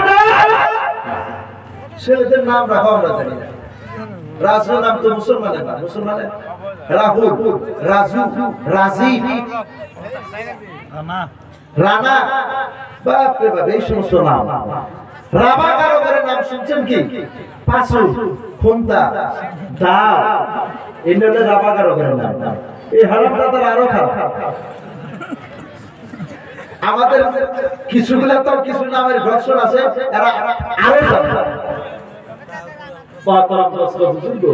এই যে আমরা মুসলমান ধর্ম যে আমরা বসবাস করি এক নম্বরে আমাদের ভিতরে মহব্বত এক নম্বরে এই জন্যই নাই আমাদের এক নম্বরে হিংসা দূর করতে হবে তারপরে ইবাদতের মধ্যে আমাদের মন কাঁপতে করবে সুবহানাল্লাহ আল্লাহ নবীর যদি কেউ মারতো উনি কি মারা নিষেধ করছে জান্নাতের ফেরেশতা এসে বলছে তাইফের ময়দানে একটা মিনিট সময় দাও সারা তাইফের কাফেরদেরকে জমিনের সাথে একসাথে ধরে মিশিয়ে দেব আল্লাহ রাসূল কি বলেছেন যে না দরকার নাই আমার কালেমার দাওয়াত আমি কাকে দেব বলেন সুবহানাল্লাহ তাইফ থেকে আসলে দুইটা জিন যখন বাগানে ঢুকে পড়লেন দুইটা জিন আল্লাহর নবীর কাছে মুরিদ পড়ছিলেন সেখান থেকে জিনের মধ্যেও মুসলমান আছে না আছে না নাই যারা ভূত ছাড়ায় তারা জানে ভূত নয় জিনের থেকে সবকিছু ভূত পিশাচ শয়তান দেহ দুষ্ট জাগর সব জিনের থেকে সব জিনের থেকে আল্লাহ রাসূল সাল্লাল্লাহু আলাইহি সাল্লাম যখন কোন কথা বলতেন সেই জন্য তিনবার বলতেন মানুষের সাথে মহব্বত করতেন আল্লাহ ওয়াইদা তাআলা কওমি যখন কোন কওমের কাছে চলে আসতেন সাল্লাম আলাইহিম সাল্লাম আলাইহিম সালাসা আল্লাহ নবী যখন কোন কওমের কাছে চলে আসতো একবার নয় তিনবার আল্লাহর নবী সালাম দিতেন বলেন সুবহানাল্লাহ আমরা কয়বার সালাম দেই আচ্ছা বউর সাথে কেউ সালাম দেন না এই ভাই স্ত্রীর সাথে সালাম দেন না হুজুর দেই মাঝে সাথে আমার দেহে কইতেছেন না মনে মনে বলে থেকে কইতেছেন বাড়িতে ঢোকার আগে আসসালামু আলাইকুম ইয়া আহলাল বাইত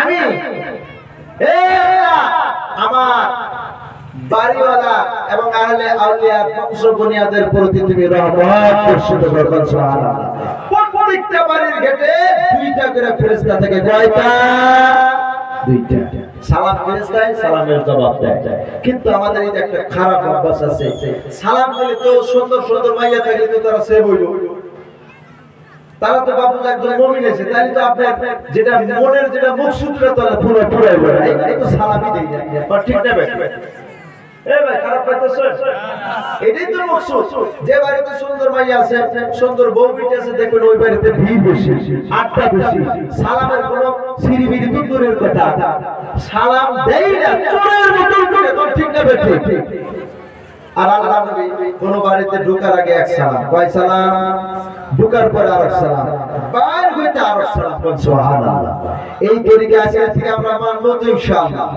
ভাই একটা কথা যদি আমার মানে আমি আল্লাহর কাছে জবাব দিতে পারবো যে নামাজ শেষে পড়ে গিয়েছিলাম কিছু সংখ্যক ভাইরা আল্লাহর একটি সুন্নাত জিন্দা রাখছে আল্লাহ নবী বলেছে আর আমার সুন্নাত যদি কেউ জিন্দা রাখতে পারে আমি নবী নিজে সুপারিশ করে জান্নাতের ভিতরে জায়গা বানিয়ে দেব একটা নামাজ পড়ুন সুবহানাল্লাহ লা ইলাহা ইল্লাল্লাহ লা ইলাহা ইল্লাল্লাহ লা ইলাহা ইল্লাল্লাহ লা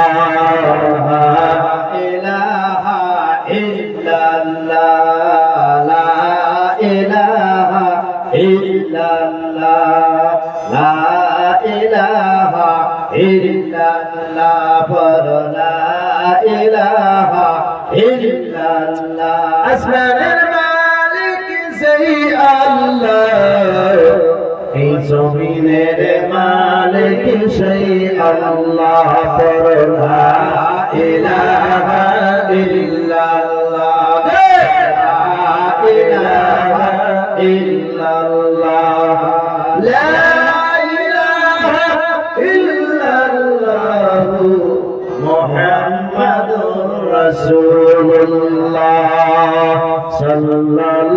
সাল্লাল্লাহু আলাইহি ওয়াসাল্লাম বন্ধুরা আমার আল্লাহ রাব্বুল আলামিন মানুষের বাড়িতে কিভাবে ঢুকে কোরআনে প্রমাণ করে দিলেন আল্লাহ বলেন লা তাদখুলুল বুয়ুতা গায়রা বুয়ুতিকুম হাত্তা তাস্তানিসু ওয়া তুসাল্লিমু আলা আহলিহা এর বিশ্বের মুসলমান আল্লাহ রাব্বুল আলামিন কোরআনুল কারীমের মধ্যে ঘোষণা করে দিলেন লা তাদখুলুল বুয়ুতা গায়রা বুয়ুতিকুম তোমরা নিজের বাড়িতে আর অপরের বাড়িতে তোমরা ঢুকো না প্রবেশ করিও না এখন বলবেন হুজুর তাহলে কেমনে ঢুকবো আমি কোথায় থাকবো বলে কথা আছে না নাই এ ভাই আছে না নাই আল্লাহ বলেন ওইভাবে তো নিষেধ করে নাই বলে হাত্তা তাস্তানিসু বলে তুমি পারমিশন নাও ওই বাড়িতে ঢোকার আগে তুমি পারমিশন নাও আর মুসলমানের পারমিশন হলো ওয়া তুসাল্লিমু আলা আহলিহা জোরে বলেন আল্লাহু আকবার আর মুসলমানের বাড়িতে ঢোকার আগে আল্লাহ তাবারক তাআলা বললেন পারমিশন নিতে হবে আর পারমিশনটা হলো সালাম পারমিশনটা কি সালাম আপনি যখন সালাম দিবেন আপনি শুধু সাপোজ আপনি বাড়িতে নাই আপনার স্ত্রী আছে তাহলে আপনার স্ত্রীর কি করার দরকার আছে একটা লোক আসলো ভাই বাড়িতে আছে জোরে আওয়াজ দিল আপনার স্ত্রীর বলার দরকার আছে যে বাড়িতে নাই যখন বাড়িতে আসবে তখন আপনি আসেন এখন আপনি আসতে পারেন, এটা হলো স্ত্রীর নিয়ম। আর যদি মিঠা মিঠা কথা বলে, হাসি মুস্কি মুস্কি যদি হাসে, তাহলে ভাবলেন ওইখানে শয়তানের কিছু একটা জায়গা নেই। একদিন হাসবে, দুই দিন হাসবে, তিন দিন হাসবে, এইভাবে হাসতে হাসতে হাসতে হাসতে এমন অবস্থা হয়ে যাবে, একজনে লক্ষ্মীপুর থেকে গেল বলবে, আর একজন গুয়াহাটি থেকে গেল বলবে, কিছুদিন পরে খবর পাবেন নগাঁও ডিস্ট্রিক্ট পার হয়ে গোলাঘাট চলে গেছে। কোন ঠিক না বেটি? খারাপ হইতেছে না? এই মিঠা কথার মধ্যে শয়তানের জায়গা নাই। শয়তানে কি না? হাদিসে আছে, কোন মহিলা যদি একা বাড়িতে থাকে, অন্য কোন বীর পুরুষ যদি যায়, সালাম কালাম যদি না দেয়, ওকে পিটাইয়া ওখান থেকে দৌড়াও। কিভাবে পিটাই? কেন বলছে? আল্লাহ তো কোরআনের মধ্যে বলছে তোমাকে পারমিশন নিতে হবে। আর এই পারমিশন আমার আপনার আল্লাহ কোরআনের মধ্যে বলছে কিনা? বলছে না রে? কথা কন না কে? আজকে কেডা কেডা নামাজ পড়ছি একটু হাত উঠায় দেখছেন? কয়জন মাসের হাত উঠছে? আর বাকি নেই। আজকে যে প্রোগ্রাম দিচ্ছেন আপনারা আমলের নিয়তে না বেআমলের নিয়তে? আমলের নিয়তে না বেআমলের নিয়তে? কেডা কেডা আজকে থেকে নামাজ পড়ার একটু হাত উঠায়? নারে আমাদের নামাজ কেন হয় না জানেন? আমাদের ওযু করতে ঠান্ডার সিজনে কেউ কেউ আছে ওযু ছাড়াই নামাজ পড়ে। বাকি এত সার না কেন ওযু করে নামাজ পড়ে হুজুরের সাথে দেখা করে হুজুর খেলে আদর করলে হুজুর জানে যে নামাজ পড়ে আছে। আসে না আসে না? আবার কেউ কেউ বাকি পাঁচ দিলে পাশে আবার আদর ঢুকা, এটা আবার কোন হাদিস? কচ্ছে ওইগুলা মাসের বুঝানোর কোনো ক্যাপাসিটি আছে কি? হ্যাঁ আছে? আল্লাহর কোরআনের কথা, এটা তো আপনার আমার বাবার বলের কথা নয়। আল্লাহ পাক কোরআনুল কারীমের মধ্যে বলছেন, হে বিশ্বের মুসলমান, ইয়া আইয়ুহাল্লাযীনা আমানু, হে বিশ্বের ঈমানওয়ালা। আমানু শব্দের অর্থ জানেন? যারা মদিনায় ঈমান গ্রহণ করেছেন তাদেরকে তো একটা কোন সুবহানাল্লাহ। আমাদের সবাইকে আল্লাহ মুখাতাব করে বলছেন, ইয়া আইয়ুহাল্লাযীনা আমানু إذا قمتم إلى الصلاة فاغسلوا وجوهكم وأيديكم إلى المرافق وامسحوا برؤوسكم وأرجلكم إلى الكعبين. الله أكبر. আমার মুসলমান বাবাদের বন্ধুরা, আল্লাহ রাব্বুল আলামিন বললেন, হে বিশ্বের মুসলমান, আপনারা বলতেছেন হুজুর হাওয়া সাল্লাম পিছের রাস্তা দিয়া আমাদের কেন ওযুর মধ্যে হাত দিতে হয়, মুখ দিতে হয়, পাও দিতে হয়, আবার মাথার মধ্যে মোছা করতে হয়? কথা আছে না নাই? আমার আপনার আল্লাহ রাব্বুল আলামিন বললেন, ইয়া আইয়ুহাল্লাযীনা আমানু, এই বিশ্বের ঈমানওয়ালা, ইযা কুনতুম, যখন তোমরা নামাজের মধ্যে দাঁড়িয়ে যাও, ফাগসিলু ওযুহাকুম, প্রথম নম্বরে তোমার চেহারাটা ধোও, তার মানে তোমার মুখমণ্ডলী ধৌত করো। কয়বার দিতে বলছে?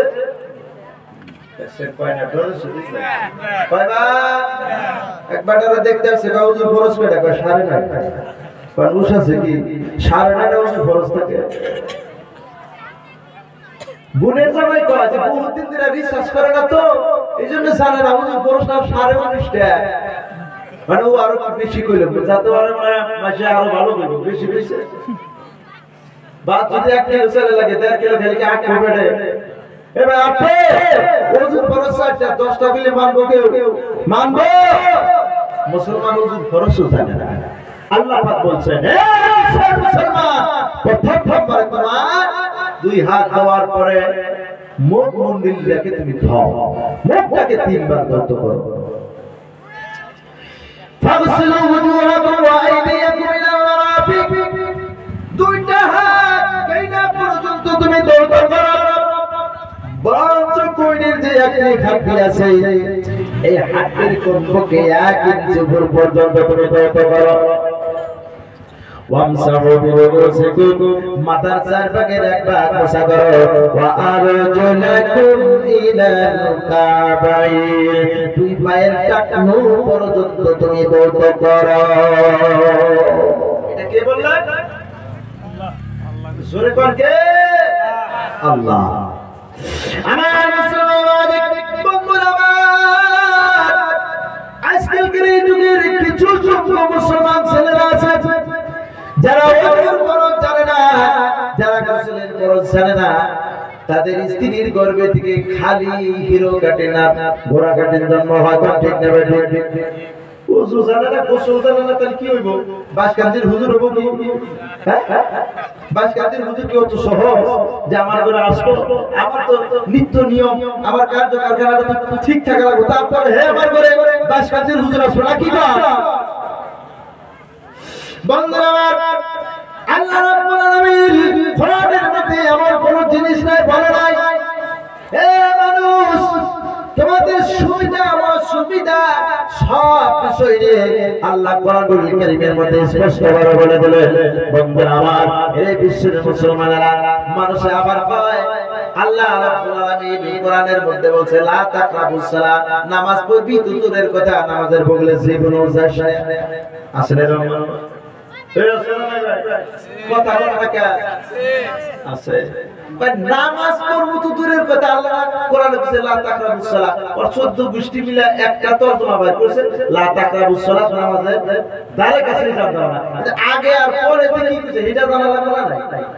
হ্যাঁ, এটা জানার দরকার আছে না নাই? আল্লাহ রাব্বুল আলামিন ইয়া আইয়ুহান নাস, হে বিশ্বের মানুষ তোমরা শোনো শোনো শোনো, তোমরা নামাজের দ্বারে কাছে ওই সময় তোমরা যাইও না ওয়া আনতুম সুকারা, যখন তোমরা নেশাগ্রস্ত হয়ে যাও ওই মদ পান কইরা তোমরা নামাজ পড়বে তো দূরের কথা, নামাজের দ্বারে কাছে তোমরা যাইও না। মদ খেয়ে নামাজ পড়বো না? 3 বছর আগে আমি প্রোগ্রাম করে আমার ওই গারুডামি রাস্তা দিয়ে মিশাই খলিল ভাই গেছিল না, উনি দেখে আসছেন রাস্তাগুলো, দুই সাইডে খালি পাহাড়, মাঝখান দিয়ে রাস্তা। অনেক দূরে থেকে দেখি খালি বলের লাগাল গোল দেখা যায়, সাদা সাদা দেখা যায়, কুয়াশা বুঝা যায়। আমার বয়সে বলবকে কত 100 মাদার রোজ আমি পিটাইছি, আমি হিসাব দিতে পারবো। খালি মাদার আমার সামনে বললে আমার শরীর হয়ে যায়। যাইতে যাইতে দেখি বলের মতন গোল লক্ষ্য করে দিয়ে মুসলমান সোজা লাগতে পারছি, সোজা, আর কোনো কথা নেই, একবারে কমছে কত রাস্তা মিশে গেছে রাস্তার দোপা। কিছু দূর এগিয়ে যাই দিই 3টা খারে এসেছে, একটাই আরেকটারে ঢুইলা ঢুইলা ধরতেছে, আরেকটা দাহাতে ভাড়াই দিতেছে, কিন্তু রাস্তা অ্যাটাক করছে, রাস্তা ছাড়ে গাড়ি থেকে নাইমা। আমার একটা জাতিগত অভ্যাস, আমার গাড়ির এখনো দেখবেন এক সাইডে পেটের নিচে 16 একটা রড আছে, আড়াইয়া। এটা কিছু কিছু মানুষের সাইজ করার জন্য এটা নাই, মানে একবারে আগে চাকরিও করতাম 7-8 মাস আসছিলাম, তো কিছু একটা অভ্যাস আছে, একবারে বাদ দেই নাই। তখন আমার নাম তোরা কি চাস,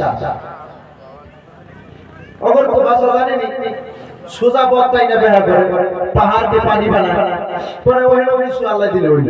সকালবেলা যখন মাদ্রাসায় আসি, আসার সময় দেখি যে পইরাই গেছে, পয়তাছে, এমন ওরাই না, এক বালতি পানি না মাথায় ঢেলে দিলাম, ওইটা খাই না। তাহলে ব্যাপার কি? হুজুর কই গেছিলে? সবারও আসলে মনে হয় না, আর কথা কয় না। এই তো দেখেন ভাই, মুসলমান মদের দোকানে যাবে মুসলমানের ভিড়, জুয়ার জায়গায় যাবে মুসলমানের ছেলেরা আড্ডা, সুদ ঘুষ এগুলা করতে করতে করতে করতে আমাদের সমাজটা একবারে বেবিচার, একবারে অবস্থা খারাপ হয়ে গেছে বলে ঠিক যাবে। ঠিক বন্ধুরা, আমরা কেন আমাদের দ্বারা কেন ভুল হবে? আমাদের দ্বারা কেন মদ ঘুষ ভাঙ গাঁজা এগুলা কেন? এই যে সামনে একটা মাস আসছে জানুয়ারি মাস, এই মাসে দেখবেন কিছু জানোয়ার ধরে নেয় ময়দানে খাবো, আছে না? যখন আছে না বন্ধুরা, আপনাদের এই জায়গায় আছে কিনা? শিয়ালে ঘর থেকে মুরগি নিয়ে ময়দানে খায় না? জানোয়ার তো ইরানিয়া খায়। কিছুদিন পরে আসতেছে বাবা জান, সবুর করেন, সামনে জানুয়ারির 1 তারিখ থেকে নিয়ে আরম্ভ হয়ে যাবে। জানুয়ারির পরে থেকে মুরগি ধরে ময়দানে নিয়ে খাবে। কোন ঠিক না বেটি? এগুলা দোষ কার? এগুলা দোষ কার? আমাদের মুরব্বি মা বাবার দোষ। আজকে আমাদের ছেলেদেরকে দিতে হবে, বাবা 70 থেকে যদি আমি নামাজ স্টার্ট করি, 5 নামাজ 7 বছর থেকে যদি আমি সাথে নিয়ে যদি পড়াই, ওই সন্তান কোনোদিনও পিকনিক খাবে না। পিকনিক খাওয়া জায়েজ না না জায়েজ ভাই মুসলমানের জন্য? না জায়েজ। আল্লাহ রাব্বুল আলামিন বলেন মোস্তফা কামাল জায়েজ দিছি পিকনিক খাওয়া উপরেই নাই, ওর 14 গোষ্ঠী জীবনে পিকনিকের হাদিসই জানে না। আল্লাহ রাব্বুল আলামিন বলেন ইয়া আইয়ুহাল্লাযীনা আমানু ইন্নামাল খামরু ওয়াল মাইসিরু ওয়াল আসলামু ওয়াল আনসাবু রিজসুম মিন আমালিশ শাইতান। জোরে বলেন আল্লাহু আকবার। আর জোরে বলেন আল্লাহু আকবার। আমার মুসলমান বাবাজি, আল্লাহ রাব্বুল আলামিন বলেন ইয়া আইয়ুহাল্লাযীনা আমানু, হে মুসলমানরা, ইন্নামাল খামরু ওয়াল মাইসিরু, মদ খাওয়া, পান খাওয়া, গাঁজা খাওয়া, ওয়াল আসলামু ওয়াল আনসাবু, পিকনিক খাওয়া, কালী পূজার মধ্যে ভাগ্য পরীক্ষা করা, পরিত্যাগ করা, তাস খেলা, জুয়া খেলা, রিজসুম মিন আমালিশ শাইতান, এই সমস্ত হলো শয়তানের কাজ। এটা কে বলছে? আমি বললাম কি? আল্লাহর কোরআনের কথা। আল্লাহ বলছে। তাহলে পিকনিক খাওয়া জায়েজ না না জায়েজ? তাস খেলা জায়েজ না না জায়েজ? বলেন আজকে থেকে নামাজ পড়ব। পান নামাজ পড়বেন কিনা? বলেন আল্লাহর ঘর যেখানে, কোথায় কেন ভুল করছে নি? কিছু কি আছে? তাহলে তো মরে গেছেন কি করে খেয়ে দিবই তো। একটু আমার সাথে বলেন আল্লাহর ঘর যেখানে, নবীর ঘর যেখানে, আল্লাহর কোরআনের আলোচনা যেখানে, নবীর আলোচনা যেখানে, মত যেখানে, আমরা নাই সেখানে। বাপরে বাপ, বেশি জোর হইতেছে। কিছু ভাই আছে ফতোয়া দেয়, কিন্তু এই মদ তো জান্নাতের মধ্যেও খাওয়াবো, তাহলে দুইটার উপর আবার খাওয়া না যায়। দেখছেন তামসারি কই আসতেছে, যাই কোনে আসতেছে? জান্নাতের মধ্যে না আসে, পেশাব আছে না, পায়খানা আছে, স্ত্রী সহবাস করি, গোসল খরচ নাই, জীবনে গোসল করা না, পেশাব থাকো না, পায়খানা থাকো না, যা খাইবে ভিতরে থেকে আল্লাহ হজম করে দেবে। সুবহানাল্লাহ। জীবনে ওযুর দরকার নাই। এমন আমানত দেব, একটা খাইবে, অর্ধেক খাইবেন, দেখবেন পানি চোখ বুঝে বসে দেখবেন আবার যে বা খাইছিলেন ওই আবার পুরো হয়ে গেছে। সুবহানাল্লাহ। এর নাম হলো জান্নাত। জান্নাতের মধ্যে যে শরাব খাওয়াবো, এই শরাব আর ওই শরাবের সাথে মিলাইতেছে। দেখছেন যে শরাবের মধ্যে গেলে 7 দিন পর্যন্ত গন্ধ হয়, মানুষ বমি করতে করতে মইরাই যায় কত বুঝা, ওইটার হাতে এইটা মিলাইতেছে। মাতারাম দোস্ত হুজুর গো, এটা হলো শয়তানের কাজ বাবা। আমরা কেন শয়তানের কাজের সাথে জড়িত হই? এক নম্বরে আমাদের নিশাগ্রস্ত জিনিস খাওয়া যাবে না। কেউ অথচ গুয়াহাটি নগর যখন প্রোগ্রামে যায়, লেট্রিনে যখন পেশাব পায়খানা করতে যায়, বিড়ির মোতা বইরা থাকে মেলা। কেউ বিড়ি ধরে লেট্রিনে বসে বসে পায়খানা করে। ভাই বলে লেট্রিনে খাদ্য খাবে, কিন্তু ধোয়াই খা। লেট্রিনে খাইলে তো আপনার ওটার সাথে আরেকটা খাওয়া হইতেছে। কি দুইটা একবারে হয় না? নাই বিহার যখন আমরা দারুল উলুম ওই সাইডে শাহিমরাদা যখন করতাম, ট্রেনটা যখন গিতাম, বিহারিদের একটা অভ্যাস ভালো আছে, মানে একবারে উলুম বইয়া রাস্তার সাইডে পায়খানা বসবো, মাথা নিচ নিচে দিব, ও ভাবতেছে আমার ভোট কেউ না দিলে গুয়া দেয় দেয় আসলে কি আমাদের সাথে একটা বাচ্চা একটু জাত করি, পিঠা দিছে বুঝছেন, ট্রেনের মধ্যে কেন তো পিঠা খাওয়ার পিঠা দিয়ে সমানে ঢেলে না গেলে আগে একটু করে করেছে আবার তখন আমি গেলাম যতই ডেলা ওদের সরম হলে বোধে বোধে গোয়ার মধ্যে সরম নাই তো, যতই ডেলা ওই মুখ ডেকে রাখছে, কিন্তু আর হানি সাইজ করে রাখছে। তো মহতরম দোস্ত হুজুর গো, আমাদের মুসলমানের মধ্যে কিছু মানুষ আছে আমাদের শরম একেবারে আল্লাহ নিজে নিষেধ করেছে, মুসলমান তোমরা কেন মদ খাবে, তোমরা কেন জুয়া খেলবে, তাস খেলবে, কালী পূজার মধ্যে ভাগ্য পরীক্ষা করে আর জায়গা পাই না। কত যদি পরীক্ষা করার ইচ্ছা আছে মসজিদ মাদ্রাসায় হাজার হাজার টাকা মাসে দান করে, ওইখানে দান করে মইরা পরীক্ষা করে দেবো তোমার দান ঠিক আছে না ঠিক আছে, ঠিক না ঠিক। আমার মুসলমান আল্লাহ নবী বলেছে হে বিশ্বের মুসলমান বেনামাজি মানুষ এত খারাপ এত খারাপ। একদিন হঠাৎ করে একটা ব্রহ্মপুত্র নদী দিয়ে একটি শুকর মানে সাঁতার কেটে পার হয়ে যাইতেছে, পার হয়ে যায় এক আবিদের কাছে বলতেছে আমি আমাকে একটু পানি দাও, আমার পানির পিপাসা লাগছে। ওই আবিদ বলতেছে শুকর তুমি তো নদী সাঁতার কেটে আসলা, নদীর মধ্যে হাজার হাজার পানি তুমি কি সেখানে পান করতে পারলা না? বলল হুজুর গো নদীর উজান মাথায় একজন বেনামাজি গুলি ফালাইছে, এই বেনামাজির গুলি ফালানোর পর গোটা নদীর পানি আমি ভেবেছি নাপাক হয়েছে। নাউজুবিল্লাহ। বেনামাজি নদীর মধ্যে গুলি করছে, শুয়োরে পানি খায় না নদী। তাহলে চিন্তা করে কতটুকু আমরা নিচের দরজায় আছি বাবা। নামাজ তাহলে পড়া লাগবে কি না? পড়া লাগবে না। আজকে যদি আমাদের সমাজের একটা নিয়ম যদি থাকতো যে বেনামাজি যারা নামাজ পড়ে না তারা বললে আমরা কেউ জানাজায় যাব না, যেরকম গরু টরু বললে আমরা গলায় রশি লাগে শেষ রে পাকার মধ্যে ফেলাই দিই, যদি ওই রকম দিয়ে একটা ফালা যায় তাহলে জীবনে কেউ নামাজ কায়দা করবে না। কোন ঠিক না বেঠিক করবে না, জীবনেও নামাজ কায়দা করবে না। আমার মুসলমান বন্ধুরা রাতের বেলায় শেষ রাতে মুরগি গাছের উপরে বসে বসে কুকুর দিয়ে ডাকতে যায়।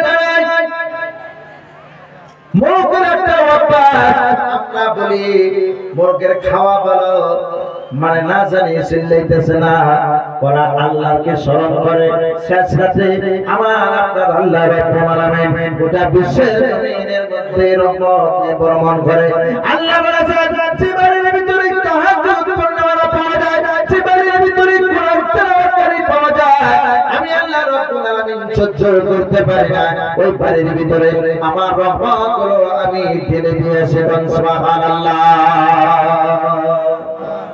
আল্লাহ তাবারক তাআলা গভীর রাতে রহমত নিয়ে সারা বিশ্বের জমিনকে বর্মণ করে। যে বাড়িতে তাহাজ্জুদের নামাজ, যে বাড়িতে আল্লাহর জিকির আজকার, যে বাড়িতে কোরআন তেলাওয়াত, ওই বাড়িতে আল্লাহর রহমত বর্ষিত করে দেখেন। সুবহানাল্লাহ। ভালো করে লক্ষ্য করে দেখবেন মসজিদে যখন নামাজ পড়তে যান, শুক্রবারে হোক এমনি ওয়াক্তে নামাজ হোক, একটা ঘুমের ভাব আসে কি না? একটু লেট করলে ঘুমের ভাব আসে, তার মানে আল্লাহর খাস রহমত ওই জায়গায় বর্ষিত হয়। সুবহানাল্লাহ। আমার মুসলমান ওই মুরগি ডাক দেয়, একটা শিয়াল মুরগি বলে তুমি চিল্লাও কা? মুরগি বলে শিয়াল ভাই মানুষের নামাজ পড়ে না, মানুষকে জাগায় দেওয়ার জন্য আমি এই প্রচেষ্টা নিয়েছি।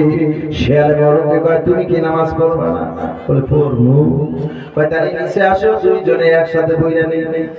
এটা হলো শিয়ালের কাজ, নিচে একসাথে বই।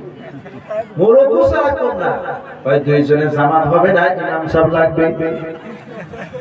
কয় দুইজনে জামাত হবে না, ইমাম সাহেবের দরকার আছে। মুরগি যখন এই কথা কইছে শিয়ালকে তাহলে যান ইমাম সাহেব ডাকে নেয়, তাও নিচে নামে। কয় হেনে ডাইবে না, তো উড়াল দা যায় ইমাম সাহেব ডাকে নিচে যাব না। ও কে সারা কোন নিচে গেলে তো শিয়ালে ধরে ফলাবো। বাড়িতে যাওয়ার পর কুকুরের সাথে দোস্ত করছে, বলে দোস্ত বলে কি কস? বলে আমাকে শিয়ালে বলে নিচে আয় জামাতে নামাজ পড়ি। আমি বলছি ইমাম সাহেব বাড়িতে আছে, ইমাম সাহেব আসলে তো নামাজ হবে না। কুকুরের শিয়ালের কথা শুনলে তো একবারে বলের মতন ফুলি। মোরকে কয় তুই যা আমি আসতেছি। মোরক লঙ্গি ড্রেস মারে আর শিয়ালের দিকে যা। শিয়ালে কাম আছে, কয় আইলে তেরা নামাজ। আমার মুসলমান মোরকে শিয়ালের কাছাকাছি গিয়ে শিয়ালে কই ইমাম সাহেব কই ওই ইমাম সাহেব আসতেছে শিয়ালে কই ভাই বড় আজকে তো নামাজ হবে না বলে কে আমার ওযু নষ্ট হয়ে গেছে আজকে হবে না কালকে হবে না আজকে নামাজ পড়া লাগবে কালকে আর মেল হবে না বন্ধুরা আমার মত আপনার মত অনেক মুসলমান আছে যারা এই লোকের মত খেলনা নামাজ পড়ি বলেন ঠিক না বেঠিক আমার মুসলমান নামাজের মধ্যে দাঁড়াইয়া নামাজের ভিতরে বাইরে 13টা ফরজ কয়টা ফরজ কয়টা 13টা ফরজ আমরা কেডা কেডা জানি একটু হাত উঠাই কয়জনে হাত উঠাই ডরে চলে বলেন হাত বানিয়ে সেই জায়গায় করে জায়গা আল্লাহ তৌফিক দান করুন আমিন জোরে বলেন আমিন নামাজ পড়লে হয় না নামাজের কিছু নিয়ম নীতি জানার দরকার আছে আছে কি না আছে না আমার মুসলমান নামাজ পড়তে আবু বকর নামাজ পড়তে হয় হয়তো আবু বকর নামাজের মধ্যে দাঁড়াইয়া জোর করে কান্দে জোর করে কান্দিতেছে আমার জিজ্ঞাসা করে ভাই আবু বকর কেন কান্দো বলে এই জন্য কান্দে দিনের নবী মায়া নবী যখন নামাজের মধ্যে দাঁড়িয়ে যেতেন রুকু এবং সিজদার মধ্যে যখন চলে যেতেন মনে হয় শরীরের সমস্ত হাড় হাড্ডিগুলো ভেঙে নামাজের মধ্যে পড়ে যেত এইভাবে নবী নামাজ পড়তাম না সেইভাবে পড়তে পারি আমাদের নামাজ হলো অটোমেটিক নামাজ নামাজের নিয়ত বেঁধে কিছুদিন আগে লক্ষ্মীপুর 22 একটা জায়গা নাম এখানে প্রোগ্রামে আসছে মসজিদে ঢুকছে আর একটা আমি এই ব্যবসায় দেখতেছি নিয়ত দেখ কোন মসজিদে ঢুকলাম নামাজ পড়লাম আবার আমি আর বড় বড় করেছি যাতে না চায় আবার তো নামাজের শেষে কইলাম ভাই আপনি কি নামাজ পড়লেন না বক্তা সাহেব কোহনের এটা হিসাব করলেন কোনা আপনি দেই না আমি সব কথা বলি আমি সে দেখলাম কই গাড়া না কি দেনে কি যেন কাম চলে যেতে কি মিছা কথা কয় জালিম মিছা কথা কয় ও জানেই না নামাজের মধ্যে নিয়ত করতে যাইবে সালদারও জানেই না জানে কি জানলে গেলা কি ওইভাবে যাব না মাতরম দোস্ত নামাজের মধ্যে এইভাবে দাঁড়াবে আল্লাহ নবী বলেন তা'বুদাল্লাহা কাআন্নাকা তারাহু তা'বুদাল্লাহা কাআন্নাকা তারাহু তোমরা নামাজে এইভাবে দাঁড়াও বরঞ্চ তোমরা মনে মনে আল্লাহকে দেখতেছো এইভাবে নামাজের মধ্যে দাঁড়াও ফাইন লাম তাকুন তারাহু যদি আল্লাহকে তোমরা নাও দেখতেছো কিন্তু আল্লাহ তোমাদেরকে দেখতেছে সুবহানাল্লাহ তাহলে তোমার নামাজ হবে নামাজে দাঁড়িয়ে যদি বর্ণিকে কত টাকা দামের শাড়ি নেবে এই হিসাবে করে দাও নামাজ হবে মহতরম দোস্ত বুজুর্গ নামাজ পড়ো যুবক ভাই মদ পান সুদ এগুলা জায়েজ নাই আল্লাহ পাক কোরআনের মধ্যে স্পষ্টভাবে এত সুন্দরভাবে বলছে এক থেকে আর কি স্পষ্ট করা হবে আপনাদেরকে আশা করি আজকে থেকে আমরা সবাই নিশান থেকে মুক্ত হব ইনশাআল্লাহ শ্বশুর বাড়ি যায় বিড়ি আর পান দেয় তো কেউ খাইবেন না বিড়ি আর পান খাইলে মনে হয় শ্বশুর বাড়ির দুধের পিঠার থেকে মজা বেশি বা এটা খারাপ ধারণা বিড়িটা হলো একটা ধোঁকা এটা যদি না খান কিছুই হবে না ওবো কি মিশামিশি একজন মানুষ যদি বিড়ি নাও খায় দিনে 5 টাকা খানা 365 দিনে 18,000 টাকা বিড়ি খেতে 18,000 টাকা দেয় মসজিদ করে 2,000 ইটা যদি দান করে কেমন পর্যন্ত শুয়ে থেকে কবরে শুয়ে থেকে দেখে পাবে কিনা পাবে না নাই আর বিড়ি খায় কয় জানলে কি পাওয়া যাবে একটা টান দিলে 40 দিনের বন্দিগি নষ্ট হয়ে যাবে কোন নাউজুবিল্লাহ আর ওসরে নাউজুবিল্লাহ আমার মুসলমান বীরবাল দিল্লি বাবরি মসজিদের মধ্যে গম্বুজের মধ্যে যে প্রথম নাম্বারে যে দিল্লি বাবরি মসজিদের গম্বুজের মধ্যে প্রথম নম্বরে যে বোম বাস্ট করেছিল তার নাম হলো বীরবল তার নাম কি ভাই বীরবল দেখছেন নি আপনারা এবার সামনাসামনি দেখছেন নি দেখছেন জালালিয়া মাদ্রাসায় 2008 সালে বীরবল আসলেন লম্বা লম্বা দাড়ি মানুষ একদম মাস্তান উসা লম্বা এক ঘন্টা লেকচার করেছে উনি লেকচারের মধ্যে বলছে আমি আল্লাহর একটা ঘরের গম্বুজের মধ্যে আমি বোম ব্লাস্ট করে দিয়েছি আল্লাহর কাছে আমি ওয়াদা করেছি যে হাতে 101টা মসজিদ বানানোর পর যাতে আল্লাহ আমার মৃত্যু দেয়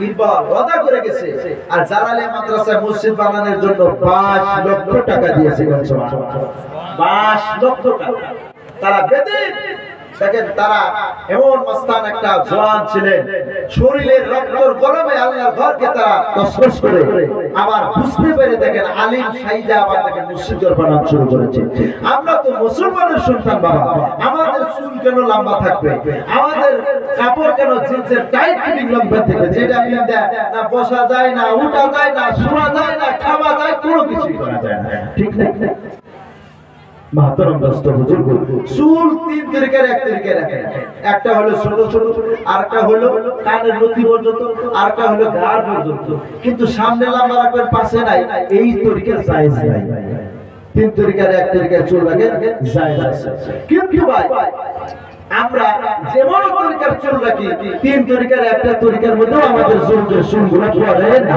পড়ে কি সারা সাইডে সাত দিকে আগে আগে দেখতাম মানুষ যদি চুরি করতো কেউ তো সুকুতে এমতে কেসি দিয়ে সার্ভিস হাই সুইচ কইরা স্যান্ডেল বান্ধে মানে গলায় জুতা দিয়ে ঘুরে ঘুরে ছেড়ে এমন কাপড় বাঁধে আর চুরি করে তাকে খাইছে আর চুরি করে তার এই করে আগেই তার খাইছে এই খাতিটা আমাদের এই সাইজটা ওসমান থেকে বলেছেন আপনি বলেন দিনের নবী হাজার বছর শয়তান বালা বালা মানুষ বালা বালা মানুষ বয়স হয়েছে দাড়ি সাই সাই সাই পাঁচা পাঁচা টাকা তেল আছে কেমন জামানে হিরো করব হিরো দাড়ি আর হিরো দাড়ি আছে লোকটা আমার কত পুরুষের ইচ্ছিত শক্তি 20 লক্ষ টাকা লাগে সুবহানাল্লাহ দাড়ি রাখো সুপারিশ করে আল্লাহ নবী বলেছেন বিশ্বের মুসলমান তোমরা যদি আমি নবী আমার এক সাল্লাত যদি পৃথিবীর ভিতরে কোন যুবক যদি জিন্দা করে যদি কবরের মধ্যে যাইতে পারে আল্লাহর নবী বলেছেন আমি নবী নিচে সুপারিশ করে যুবকের জন্য আল্লাহ সুন্নাতের দরজা খোলা করে দেবেন সুবহানাল্লাহ নারে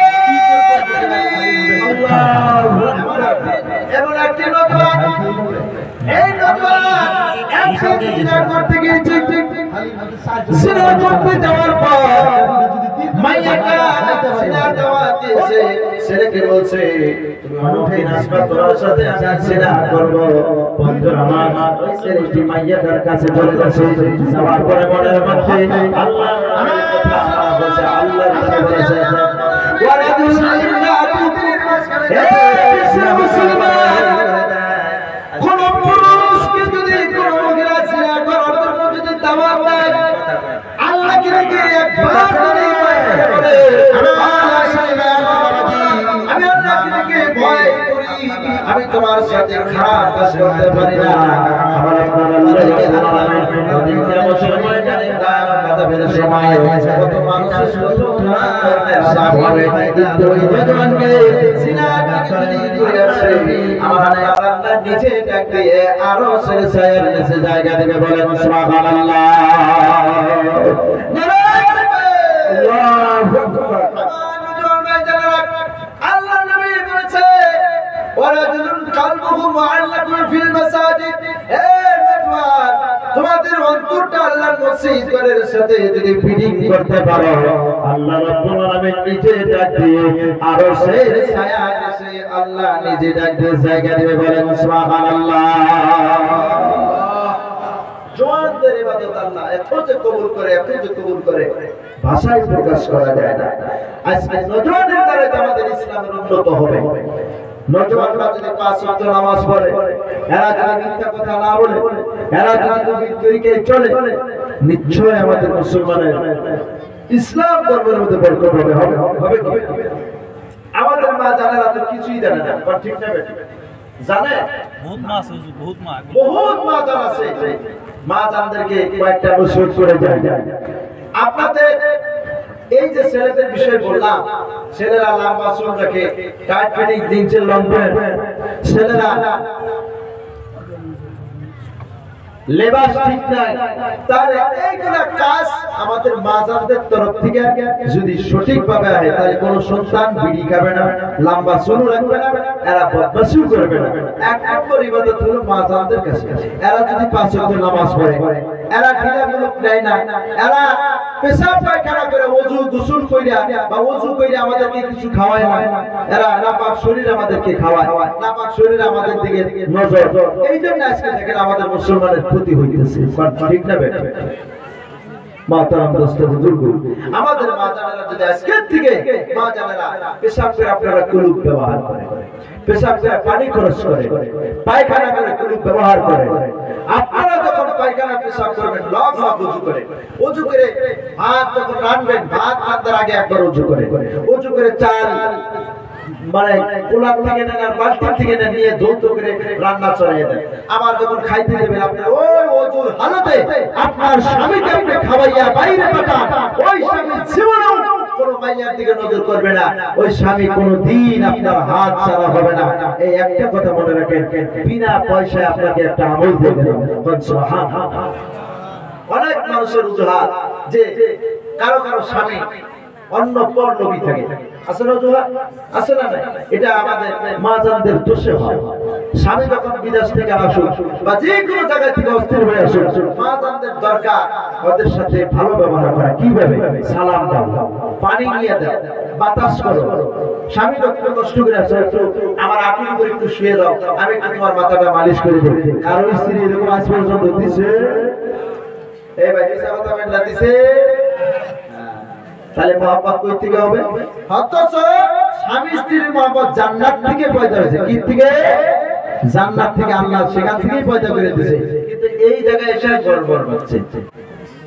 এক জায়গায় একটা বুড়া বুড়ি খুব মহব্বত, কিন্তু দুইজনে কাজে লাগছে। বুড়া কয় তুই আমার সাথে কথা কইস না, বুড়ি কয় তুই আমার সাথে কথা কইস না।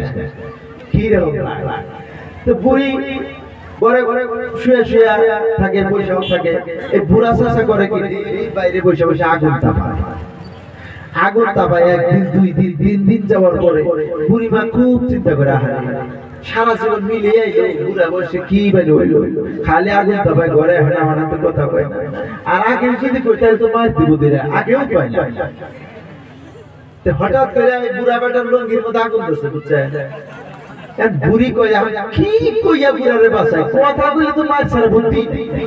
বুড়ি একটা অটোমেটিক বুদ্ধি বের করলো, কয় আমি কের সাথে আগে কথাও কই না, কের লঙ্গিতে আগুন ধরলে হিরাও দেও। দেখছেন কি সালা মাইরো পয়সা গেল, বুড়ো বসলো না নাই, বুড়া চাইয়া দেহে বিশাল আকার আগুন ধরছে। একবারে জায়গাটাকে ফিরে শেষা বইয়া আসছে, তারপরে চাইয়া আসেন কে ঘরে তৈরি করে চাইয়া, হারে এত মহব্বত করতাম, আগের মহব্বত ঘুরে আনলাম, তুমি মনে কিছু ধৈর্য না, এটা হঠাৎ করে রাগ করছে। তো মহাপ্রম দোস্ত বুজুর্গ, কোন স্ত্রী স্বামী কি মৌত চাই কি? আর কোন স্বামী কি চায় যে আমার স্ত্রী কালাও? এই যে কথা কয় না, নিজের দেমাস মশা ভাই, যদি স্ত্রীর কাটি কম হইল, হাই রে কি বাইরে বাইরে লাগে। যার স্ত্রী কালে সে আল্লাহর জান্নাতে ৭০,০০০ বছর আগে যাবে। সুবহানাল্লাহ। তাহলে তার ঠকানা জিতা, যদি ঠকা হয় তাহলে ধরেই দিয়ে, হ্যাঁ ঠকানা জিতা। আমার মুসলমান আল্লাহ রাব্বুল আলামিন স্বামী স্ত্রীর মহব্বত জান্নাতি থেকে, আদম হাওয়া জান্নাতি থেকে মহব্বত আল্লাহ রাব্বুল আলামিন সৃষ্টি করে দিয়েছে। এটা নতুন কোনো কথা নয়। পৃথিবীর ভিতরে যদি কোনো স্বামী যদি কোনো স্ত্রীর প্রতি যদি নারাজ হয়ে যায়, ওই স্ত্রী ওই রাতে যদি মৃত্যুবরণ করে, আল্লাহর জান্নাতটা তার জন্য বন্ধ হয়ে যাবে। একবার জোরে আওয়াজে বলুন না নাউযুবিল্লাহ। স্বামী স্ত্রী তোমার প্রতি নারাজ, তোমার বিবাহের স্ত্রী, কোন স্ত্রী যদি স্বামীর প্রতি নারাজ হয়ে যায়, ওই স্বামী যদি ওই রাতে যদি মারা যায়, এই শরীফানা কিয়ামত পর্যন্ত আপনি আর শোধ করতে পারবেন না। সুবহানাল্লাহ, নাউযুবিল্লাহ। আল্লাহ রাব্বুল আলামিন বলেছেন, এ বিশ্বের মুসলমান, স্বামী স্ত্রী শোয়ার নিয়ম হলো স্বামীর মুখটা আর স্ত্রীর মুখটা একসঙ্গে লাগাইয়া বিছানার মধ্যে শোয়া।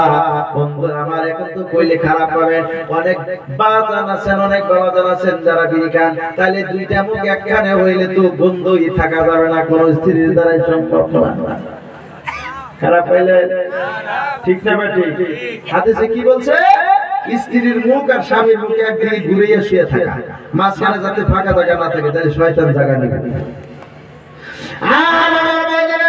আমরা এমন মুসলমান, যদি স্ত্রী স্বামীর সাথে কোনো কথা কাটাকাটি হয়, একজনের পাছা মাথা আসেন কে, দুইজনের পাছা মাথা একদিকে, একজনের মুখ থাকে মদিনায়, আরেকজনের মুখ থাকে মক্কার দিকে, সারা রাত চলে যায়। স্বামী যদি কয় এত রাগ করছে বা কেই নেতা কথা কয় হলো হয় না, না হ্যাঁ কিরে ভাই, এরকম হয় না, হয় না। বন্ধুরা আমার, আল্লাহ রাব্বুল আলামিন বলেছেন, হে বিশ্বের মুসলমান, তোমার স্ত্রী হলো এত মহব্বতের জিনিস।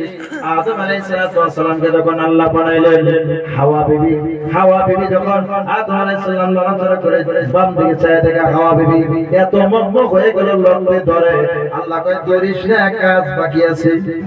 এত মহব্বত, দেখার মাত্র মহব্বত হয়ে গেছে। দেখেন কি জিনিস আল্লাহ পুরুষের জন্য বানাইছে না, মাইয়াদের জন্য পুরুষকে আল্লাহ বানাইছে।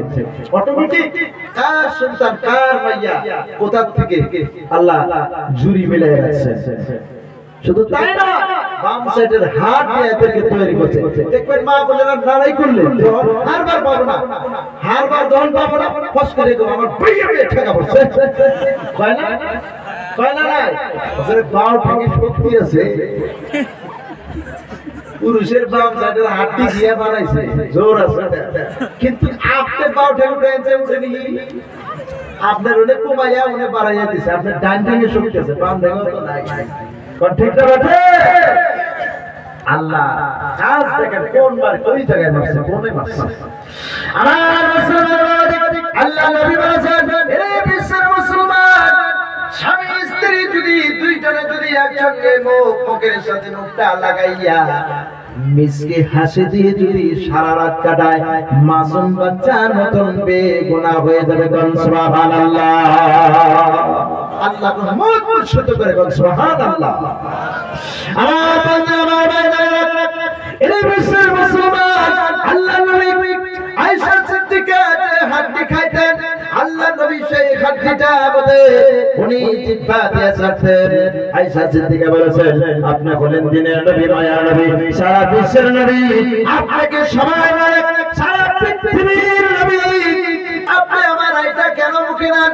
আল্লাহর নবী আয়েশাকে বলল, আয়েশা রে, তুমি বুঝতে পারো নাই, এই হাড্ডির দ্বারা আমি সারা বিশ্বের আমার উম্মতকে আমি জানিয়ে দিলাম, আমার মতন যদি আমার কোন যদি স্ত্রীর আইটা খায়, স্ত্রীর সাথে যদি ভালোবাসা রাখে, আমি নবী নিজে সুপারিশ করে আল্লাহর জান্নাতের দিকে রাস্তা ধরিয়ে দেব। বলেন সুবহানাল্লাহ। আমরা উল্টাটা করে আমাদের একটা স্ত্রী খায়, কিন্তু স্ত্রীর একটা স্বামী খায় না। পচাশোদার স্ত্রী এই আবার কি ভাই, ঠিক না? ঠিক। অথচ দুই স্বামী এবং স্ত্রী দুইজনে একসঙ্গে বসে খানা খায়, সুন্নাত আদায় হলো, মহব্বত জারি করে। খালি স্ত্রীর সাথে না, একজন মুসলমান আরেকজন মুসলমান ভাইয়ের সাথে তিনজন কমপক্ষে এক থালির মধ্যে খানা খায়। আমরা খাই কি না? আমরা যখন গুজরাটে মুসাফাকে গেছিলাম, একটা থালির মধ্যে ৬০ জন করে মানুষ খানা খাইতো। একটা রুটি যদি ৩ জন বসে, মাথা যাইতে পারে মানে উঠেই দিয়েছে। ৩ জন বসতে দেন, ৪ জন বসা, ২ জন বসলে, ৩ জন বসলেও তো মহতরম দোস্ত বুজুর্গ, এটা হলো মহব্বত। আমার মুসলমান, আশা করি আল্লাহ রাব্বুল আলামিন স্বামী এবং স্ত্রীর মাঝখানে যাতে মহব্বত তৈরি করে দেয়। আজকে থেকে মহব্বত ঠিক থাকবে রে ভাই, ঠিক থাকবে, দেখ কথা কই না, ঠিক থাকবে না ভাই? আমার মুসলমান নবী মা বোনদেরকে আপনারা বিনা কারণে বিনা দোষে মারধর কইরো না, কারণ হলো ওদেরকে আল্লাহ রাব্বুল আলামিন ওদের শরীরটা মুলায়ম নরম করে বানিয়ে দিয়েছে, এটা শুধু তোমার স্বামীর ফায়দা লোটার জন্য। এদেরকে যদি আঘাত করেন আল্লাহর নবী মানে নারাজ হয়ে যাবে, আল্লাহ নারাজ হয়ে যাবে। আল্লাহ নবী বলছেন আলী রে, যদি কোনদিন স্ত্রীকে শাসন করো চেহারার মধ্যে আঘাত করিও না, চুলের মুষ্টি ধরিও না, আধা হাত একটা মেসাওয়াক বানাইয়া বলে যদি বেশি প্রয়োজন থাকে এটাতে একটা বুতা বুতা দিও। বন্ধুরা আমার, এখনকার আবার কিছু মাজান আছে একবারে ওই মেসাক দিয়ে বুতা দিলে ও আরো বেশি আরাম পাবো, ঠিক না? তবে নিজে একটু সামাল হওয়া লাগবে, পুরুষের একটু জ্ঞান নিয়ে চলা লাগবে, কারণ আমার মানুষের ভিতরে গুলো নফসে আম্মারা কন্ট্রোল করা অনেক দায়, কিন্তু আবার যদি কেউ কন্ট্রোল করে এই জমিন থেকে কবরের মধ্যে যাইতে পারে। আমার আপনার আল্লাহ রাব্বুল আলামিনের জান্নাতের 8টি জান্নাতের দরজা খোলা যাবে, সুবহানাল্লাহ। নারে তাকবীর। বন্ধুরা আমার, আল্লাহ রাব্বুল আলামিন এমন একটি বিশাল মাহফিলের মধ্যে বসে আল্লাহর নবীর কত ভালো ভালো কথা শোনার তৌফিক দিলেন, কোরআনের কথা শুনলেন। বন্ধুরা আমার, এইভাবে আগামী বছর শোনার ইচ্ছা আছে না নাই? এ বাবা, আছে না নাই? আমার মুসলমান বাবুজি, আজকে থেকে আমাদের সকলের আশা এইরকম মাহফিলে প্রত্যেক বছরে আমরা একটি করে মাহফিল আল্লাহ তাবারক ওয়া তাআলার কোরআন নবীদের হাদিস শোনার জন্য আমাদের করার আশা আছে না নাই? আমার মুসলমান বাবুজি, এবার বন্ধু, গত বছর যারা এই মাহফিলে যে মুরব্বি বাবা জানেন এখানে বসছিলেন, মনে হয় এই মুরব্বির মধ্যে থেকে কত মুরব্বি পৃথিবীর ভিতর থেকে এখন এই বছরের মধ্যে তারা নাই, বিদায় নিয়েছে, ঠিক না ভাই? বন্ধুরা আমার, এমন একদিন সময় আসবে, এ ভাইরা, 4টা মাস রেগুলার প্রোগ্রাম কোন দিন বান শুনবেন, আপনাদেরকে একটু আপনাদের কাছে দোয়া চাইয়া যায়। কোন মৌতের কোন গ্যারান্টি নাই, এই গুনাহগার নগণ্য গুনাহগারের জন্য একটু দোয়া করবেন। বন্ধুরা আমার মা 24 ঘন্টা আমার জন্য দোয়া করে, ডেইলি কমপক্ষে 5টা ফোন করে আমার খবরটা নাই। আমার মুসলমান বাবাজি, মা এই মাকে মার পাও কত ধুয়ে দিয়েছি, মার কাপড় ধুয়েছি, মা বুড়া হয় নাই। বন্ধুরা আমার, এই মা কত মহব্বত করে, যদি কোনো জায়গায় যাই কোনো বিপদ আবার যদি হয় মাকে জানাতে লাগে, মা আমাকে জানাইয়া দেয়, আর নাম হলো মা। এই মা কি কষ্ট দিও না, বাবা কি কষ্ট দিও না।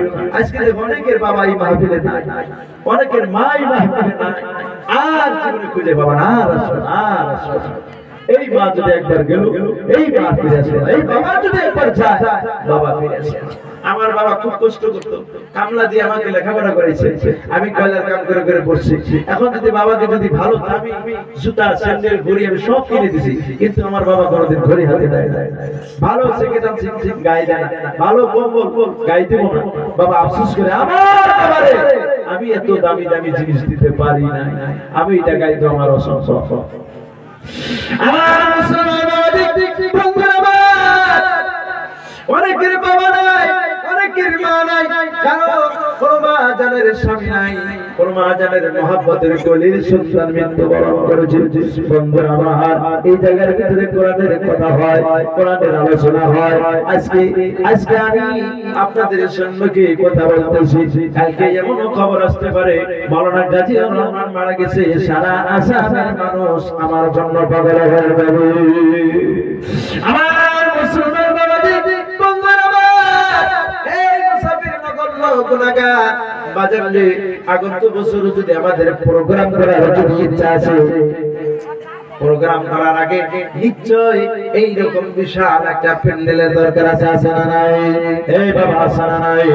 বিষ্ণুয় আমাদের যুবক বয়োজ্যেষ্ঠর মধ্যে থেকে মিলাইয়া 4 থেকে 8 জন ভাইজানকে আমি দায়িত্ব দিলাম, আগামী বছরের প্যান্ডেলের দায়িত্বটা কে নিতে পারবে? আল্লাহ।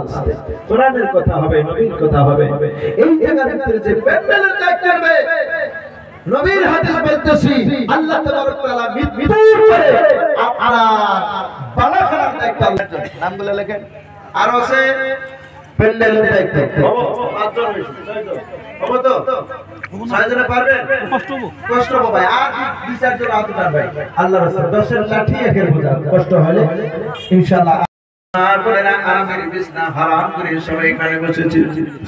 এদেরকে বসার জন্য প্যান্ডেলের ব্যবস্থা করে দিয়েছে আল্লাহ তাআলা। আগামী বছর পর্যন্ত আমার যুবক ভাইজানদেরকে তুমি হায়াত দারাজ করে দাও। রব্বানা আমিন। রুজি রোজগারের ভিতরে বরকত দিয়ে দাও। সারা জিন্দেগীর গুনাহ খাতা আল্লাহ মাফ করে দাও। ইয়া রাব্বাল আলামিন। এদেরকে তুমি খাঁটি ইমানদার বানিয়ে দাও।